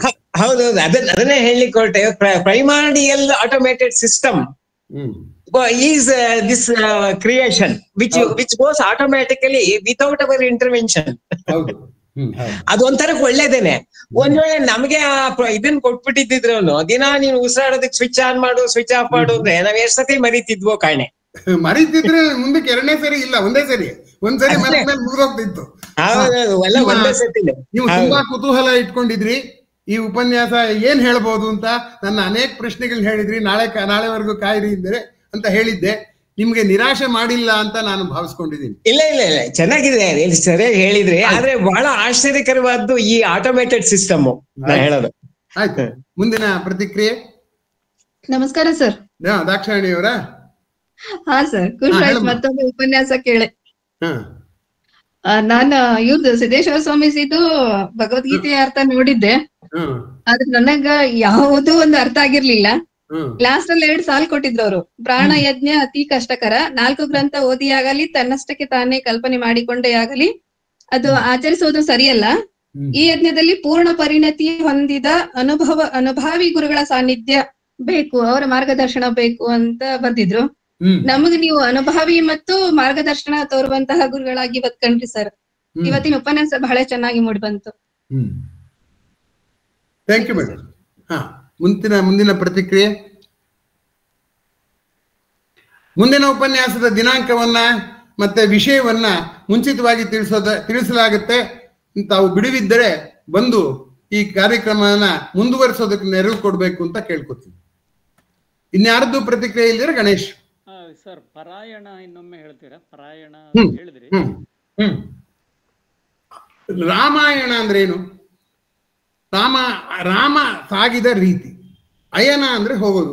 ಉತ್ತರಾಯಣ ದಕ್ಷಿಣಾಯನ ಅಂತ ಹೇಳ್ತೀವಲ್ಲ. ಪರ ಅಯನ ಅಂದ್ರೆ ನಾನು ಅಲ್ಲದ್ದೊಂದು ನನ್ನ ಕೈಲಿ ಕೆಲಸ ಮಾಡ್ತಾ ಇದೆ, ಅದು ಪರ. ನಾನ್ ಮಾಡಿಲ್ಲ, ನಾನೊಂದು ನಿಮಿತ್ತ. ವೀರನಾರಾಯಣನೇ ಕವಿ, ಲಿಪಿಕಾರ ಕುಮಾರವ್ಯಾಸ. ಕುಮಾರವ್ಯಾಸ ಅವನು ಲಿಪಿಕಾರ, ಕವಿ ವೀರನಾರಾಯಣ ಅಂತ ಹೇಳಿದ್ರಲ್ಲ ಕುಮಾರವ್ಯಾಸ. ಹಾಗೆ ನಾನು ಆಡುವ, ಮಾಡುವ, ನೋಡುವ ಎಲ್ಲ ಕೆಲಸಗಳು ಕೂಡ ಪ್ರಾಣನಿಗೆ ಸೇರಿದ್ದು, ನನಗೆ ಸೇರಿದ್ದಲ್ಲ. ಅಂದ್ರೆ ನಾನು ಅನ್ನೋದು ಪರ ಆಗ್ಬಿಡುತ್ತೆ. ಇಹ ಅಂದ್ರೆ ನಾನಿದ್ದೀನಿ ಅದಕ್ಕೆ ಮಾಡಿದೆ, ನಾ ಬದುಕಿದ್ದೀನಿ ಅದಕ್ಕೆ ಮಾಡಿದೆ ಅಂತೀವಿ. ನಾ ಬದುಕಿರೋದು ಯಾವ್ದ್ರಿಂದ? ಪ್ರಾಣದಿಂದ. ಅಂದ್ಮೇಲೆ ಪ್ರಾಣ ಮಾಡ್ತು ಅಂತ ಅನ್ನೋದಕ್ಕೆ ಪರ ಅಯಣ. ಪಲಾಯನ ಅಂತ ಯಾಕಂತ ಹೇಳಿದೆ ಅಂತಂದ್ರೆ, ಯಾಂತ್ರಿಕವಾಗಿ ನಾವು ರಾಮಾಯಣನ ಪಾರಾಯಣ ಮಾಡ್ತೀನಿ ಅಂತ ಅನೇಕರು ಹೇಳ್ತಾರೆ. ಪಾರಾಯಣ ಅಂದ್ರೆ ಅದು ಆ ರಾಮಾಯಣದಲ್ಲಿ ಏನ್ ಹೇಳ್ತಾರೋ ಅದರಿಂದ ಪಾರ ಆಗ್ಬಿಟ್ಟು ದೂರ ಹೊರಟೋಗ್ತಾರೆ. ಅದಕ್ಕೆ ನಾವು ಪಾರಾಯಣ ಪಲಾಯನ ಅಂತ ಆಗತ್ತೆ ಅಂತ. ಪಾರಾಯಣವನ್ನ ಪ್ರಜ್ಞಾಪೂರ್ವಕವಾಗಿ ಮಾಡಿದ್ರೆ ಅದು ಪಾರಾಯಣ. ಪಾರಾಯಣ ಪಲಾಯನ ಮೂರನ್ನು ಸೇರಿಸಿ ಹೇಳಿದೆ. ಈಗ ಸ್ಪಷ್ಟ ಆಗಿರ್ಬೋದು ಅಂತ ತಿಳ್ಕೊಂಡಿದ್ದೆ. ಇನ್ಯಾರ್ದಾರು ಪ್ರಶ್ನೆ ಇದೆಯಾ? ಮುಗಿಸ್ಬೋದಾ? ಸುಸ್ತಾಗಿರುತ್ತೆ. ಯಾಕೆಂದ್ರೆ ಅನಿರೀಕ್ಷಿತವಾದಂತ ಕೆಲವು ದಾಳಿ ಮಾಡ್ತೀನಿ ನಾನು. ಈ ಇದಕ್ಕೆಲ್ಲರೆ ಹೇಳ್ಬೋದು ಅಂತ ನೀವು ನಿರೀಕ್ಷೆ ಇಟ್ಕೊಂಡಿದ್ದಕ್ಕಿಂತ ಅದು ಸ್ವಲ್ಪ ಆಯಾಸ ಮಾಡ್ಬೋದು. ನಮಸ್ತೆ ಸರ್. ಖಂಡಿತ ಆಯಾಸ ಆಗಿಲ್ಲ ಸರ್. ಈ ಉಪನ್ಯಾಸ ಏನು ಉಸಿರಾಟದ ಯಜ್ಞ ಅಂತ ಆಯ್ತು, ಅದು ಉಪನ್ಯಾಸ ಯಜ್ಞ ಅಂತ ನನ್ಗಂತೂ ಭಾವನೆ ಆಯ್ತು. ಯಾಕೆಂದ್ರೆ ಅದರ ಫಲ ಅಂತೂ ನಮ್ಗೆ ಇವತ್ತು ಸಿಕ್ಕಿದೆ. ಬರೀ ಇನ್ಸ್ಪಿರೇಷನ್ ಎಕ್ಸ್ಪಿರೇಷನ್ ಅಂತ ಪಾಠ ಮಾಡ್ಕೊಂಡು ಹೋಗ್ತಿದ್ದ ಬಯಾಲಜಿನಲ್ಲಿ ಇದನ್ನ ಯಜ್ಞದ ರೀತಿನಲ್ಲೂ ಹೇಳಲಿಕ್ಕೆ ಸಾಧ್ಯ ಆಗತ್ತೆ, ಮಕ್ಕಳನ್ನ ಮತ್ತಷ್ಟು ಆಕರ್ಷಣೀಯಗೊಳಿಸ್ಲಿಕ್ಕೆ ಸಾಧ್ಯ ಆಗತ್ತೆ ಅನ್ನುವಂಥದ್ದು ವೇದ್ಯವಾಯ್ತು ಸರ್. ತುಂಬಾ ಸೊಗಸಾಗಿತ್ತು ಇವತ್ತಿನ ಉಪನ್ಯಾಸ. ಧನ್ಯವಾದ. ಇನ್ಸ್ಪಿರೇಷನ್ ಅನ್ನೋ ಪದನೇ ತಗೊಳ್ಳಿ. ಇನ್ಸ್ಪಿರೇಷನ್ ಅಂದ್ರೆ ಒಂದ್ ರೀತಿಯಲ್ಲಿ ಗಾಳಿ ಒಳಗೋಗೋದು ಅಂತ, ಇನ್ನೊಂದು ರೀತಿಯಲ್ಲಿ ಇನ್ಸ್ಪಿರೇಷನ್ ಅಂದ್ರೆ ಸ್ಫೂರ್ತಿ. ಅದಕ್ಕೆ ನಾವು ಉಸಿರಾಡುವಾಗ ಗಾಳಿ ತಗೋತಾ ಇಲ್ಲ, ಸ್ಫೂರ್ತಿ ತಗೋತಾ ಇದೀವಿ ಅಂತ ಅನ್ಕೊಳ್ಳೋದಿದೆಯಲ್ಲ, ಅದೇ ಪ್ರಾಣಾಯಾಮ. ಬರೇ ಗಾಳಿ ತಗೋತಿದೀವಿ, ಆಕ್ಸಿಜನ್ ಹೋಗ್ತಾ ಇದೆ, ಕಾರ್ಬನ್ ಡೈಆಕ್ಸೈಡ್ ಹೋಗ್ತಾ ಇದೆ, ವಾಟರ್ ವೇಪರ್ ಹೋಗ್ತಾ ಇದೆ ಅನ್ನೋದು ಕೆಮಿಸ್ಟ್ರಿ. ಕೆಮಿಸ್ಟ್ರಿಯಲ್ಲಿ ಇನ್ಸ್ಪಿರೇಷನ್ ಬರೋಲ್ಲ, ಯೋಗದಲ್ಲಿ ಇನ್ಸ್ಪಿರೇಷನ್ ಬರುತ್ತೆ. ಎರಡನ್ನೂ ಓದಿರೋದ್ರಿಂದ ಗಮನ ಎರಡು ಕಡೆಗೂ ಇರಲಿ ಅಂತ ಮನವಿ ಮಾಡ್ಕೊಂಡೆ ಅಷ್ಟೇ. ತುಂಬಾ ಸೊಗಸಾಗಿತ್ತು ಸರ್. ಆಯ್ತಪ್ಪ, ಮುಗಿಸೋಣಪ್ಪ ಗಣೇಶ್. ಹಾ ಸರ್, ಧನ್ಯವಾದಗಳು ಸರ್. ಮತ್ತೆ ಮುಂದಿನ ವಾರ ಬಹುಶಃ ಇನ್ನೊಮ್ಮೆ ತಮ್ಮನ್ನು ಚರ್ಚಿಸಿ ದಿನಾಂಕನ ಹೇಳ್ತೇವೆ. ದಯವಿಟ್ಟು ಹೀಗೆ ಎಲ್ಲರೂ ಬರಬೇಕು, ಇನ್ನಷ್ಟು ಜನರನ್ನ ಆಸಕ್ತರನ್ನ ಈ ಗುಂಪಿಗೆ ಸೇರಿಸಿ ಅಂತೇಳಿ ವಿನಂತಿಸ್ತಾ ಇದ್ದೇನೆ. ಆಮೇಲೆ ಈ ಗುಂಪಿಗೆ ಸೇರೋರಿಗೆ ಇದನ್ನ ಹಾಕ್ಬಿಡಪ್ಪ, ಸೌಂದರ್ಯ. ಕೆಲವರು ಹೊಸಬರು ಇದ್ದಾರೆ, ಯಾರನ್ನಾರು ಸೇರಿಸ್ಬೇಕಾದ್ರೆ ಅವ್ರಿಗೆ ಲಿಂಕ್ ಬೇಕಲ್ಲ. ಈಗ ನಾನು ಸ್ವಲ್ಪ ಹೊತ್ತು ಬಿಟ್ಟು ಒಂದು PDF ಕಳಿಸ್ತೀನಿ, ಅದರಲ್ಲಿ ಇದ್ರ ಲಿಂಕು ಇರುತ್ತೆ. ಆಮೇಲೆ ಹಿಂದಿನ ಎಲ್ಲ ಉಪನ್ಯಾಸದ ಇದು ಯೂಟ್ಯೂಬ್ ಲಿಂಕ್ಗಳು ಕೂಡ ಇರುತ್ತೆ. ಹೌದು. ಆಮೇಲೆ ಈ ಇನ್ನೊಂದಷ್ಟು ಜನನ ಸೇರಿಸಿದ್ರೆ ನಮ್ಗೆ ಸ್ವಲ್ಪ ಅನುಕೂಲ ಆಗುತ್ತೆ. ಒಬ್ರು ಅಕಸ್ಮಾತ್ ಬರದೇ ಇದ್ರು ಇನ್ನೊಬ್ರು ಯಾರು ಬರ್ತಾರೆ ಅನ್ನುವಂತ ಒಂದು ದೃಷ್ಟಿಯಿಂದ ಅಂತ ಕೂಡ ನಮ್ಮ ಅಡ್ಮಿನ್ ಅವರ ಪರವಾಗಿ ಮನವಿ ಮಾಡ್ಕೊತಾ ಇದ್ದೀನಿ. ಎಲ್ರಿಗೂ ಧನ್ಯವಾದಗಳು. ಆಮೇಲೆ ಪ್ರಶ್ನೆಗಳನ್ನ ಸೌಂದರ್ಯ ಸ್ವಾರಸ್ಯದಲ್ಲಿ ಹಾಕೋದು ಮರಿಬೇಡಿ. ಹಾಕಿ ಅದಕ್ಕೆ ನನಗೆ ಗೊತ್ತಿರೋ ಉತ್ತರ ನಾನು ಕೊಡೋದಕ್ಕೆ ಪ್ರಯತ್ನ ಪಡ್ತೀನಿ. ಈ ಮುಂದಿನ ಸೌಂದರ್ಯ ಸ್ವಾರಸ್ಯದವ್ರಿಗೆ ಕಾಯ್ಬೇಕಾಗಿಲ್ಲ. ಆ ಸೌಂದರ್ಯ ಸ್ವಾರಸ್ಯದ ಇದ್ರಲ್ಲಿ ಇದೆಯಲ್ಲ, ಬ್ಲಾಗ್ ಇದೆಯಲ್ಲ, ಅದಕ್ಕೆ ಹಾಕ್ಬೋದು ವಾಟ್ಸಾಪ್ ಅಲ್ಲಿ. ಓಕೆ ಸರ್, ಧನ್ಯವಾದಗಳು.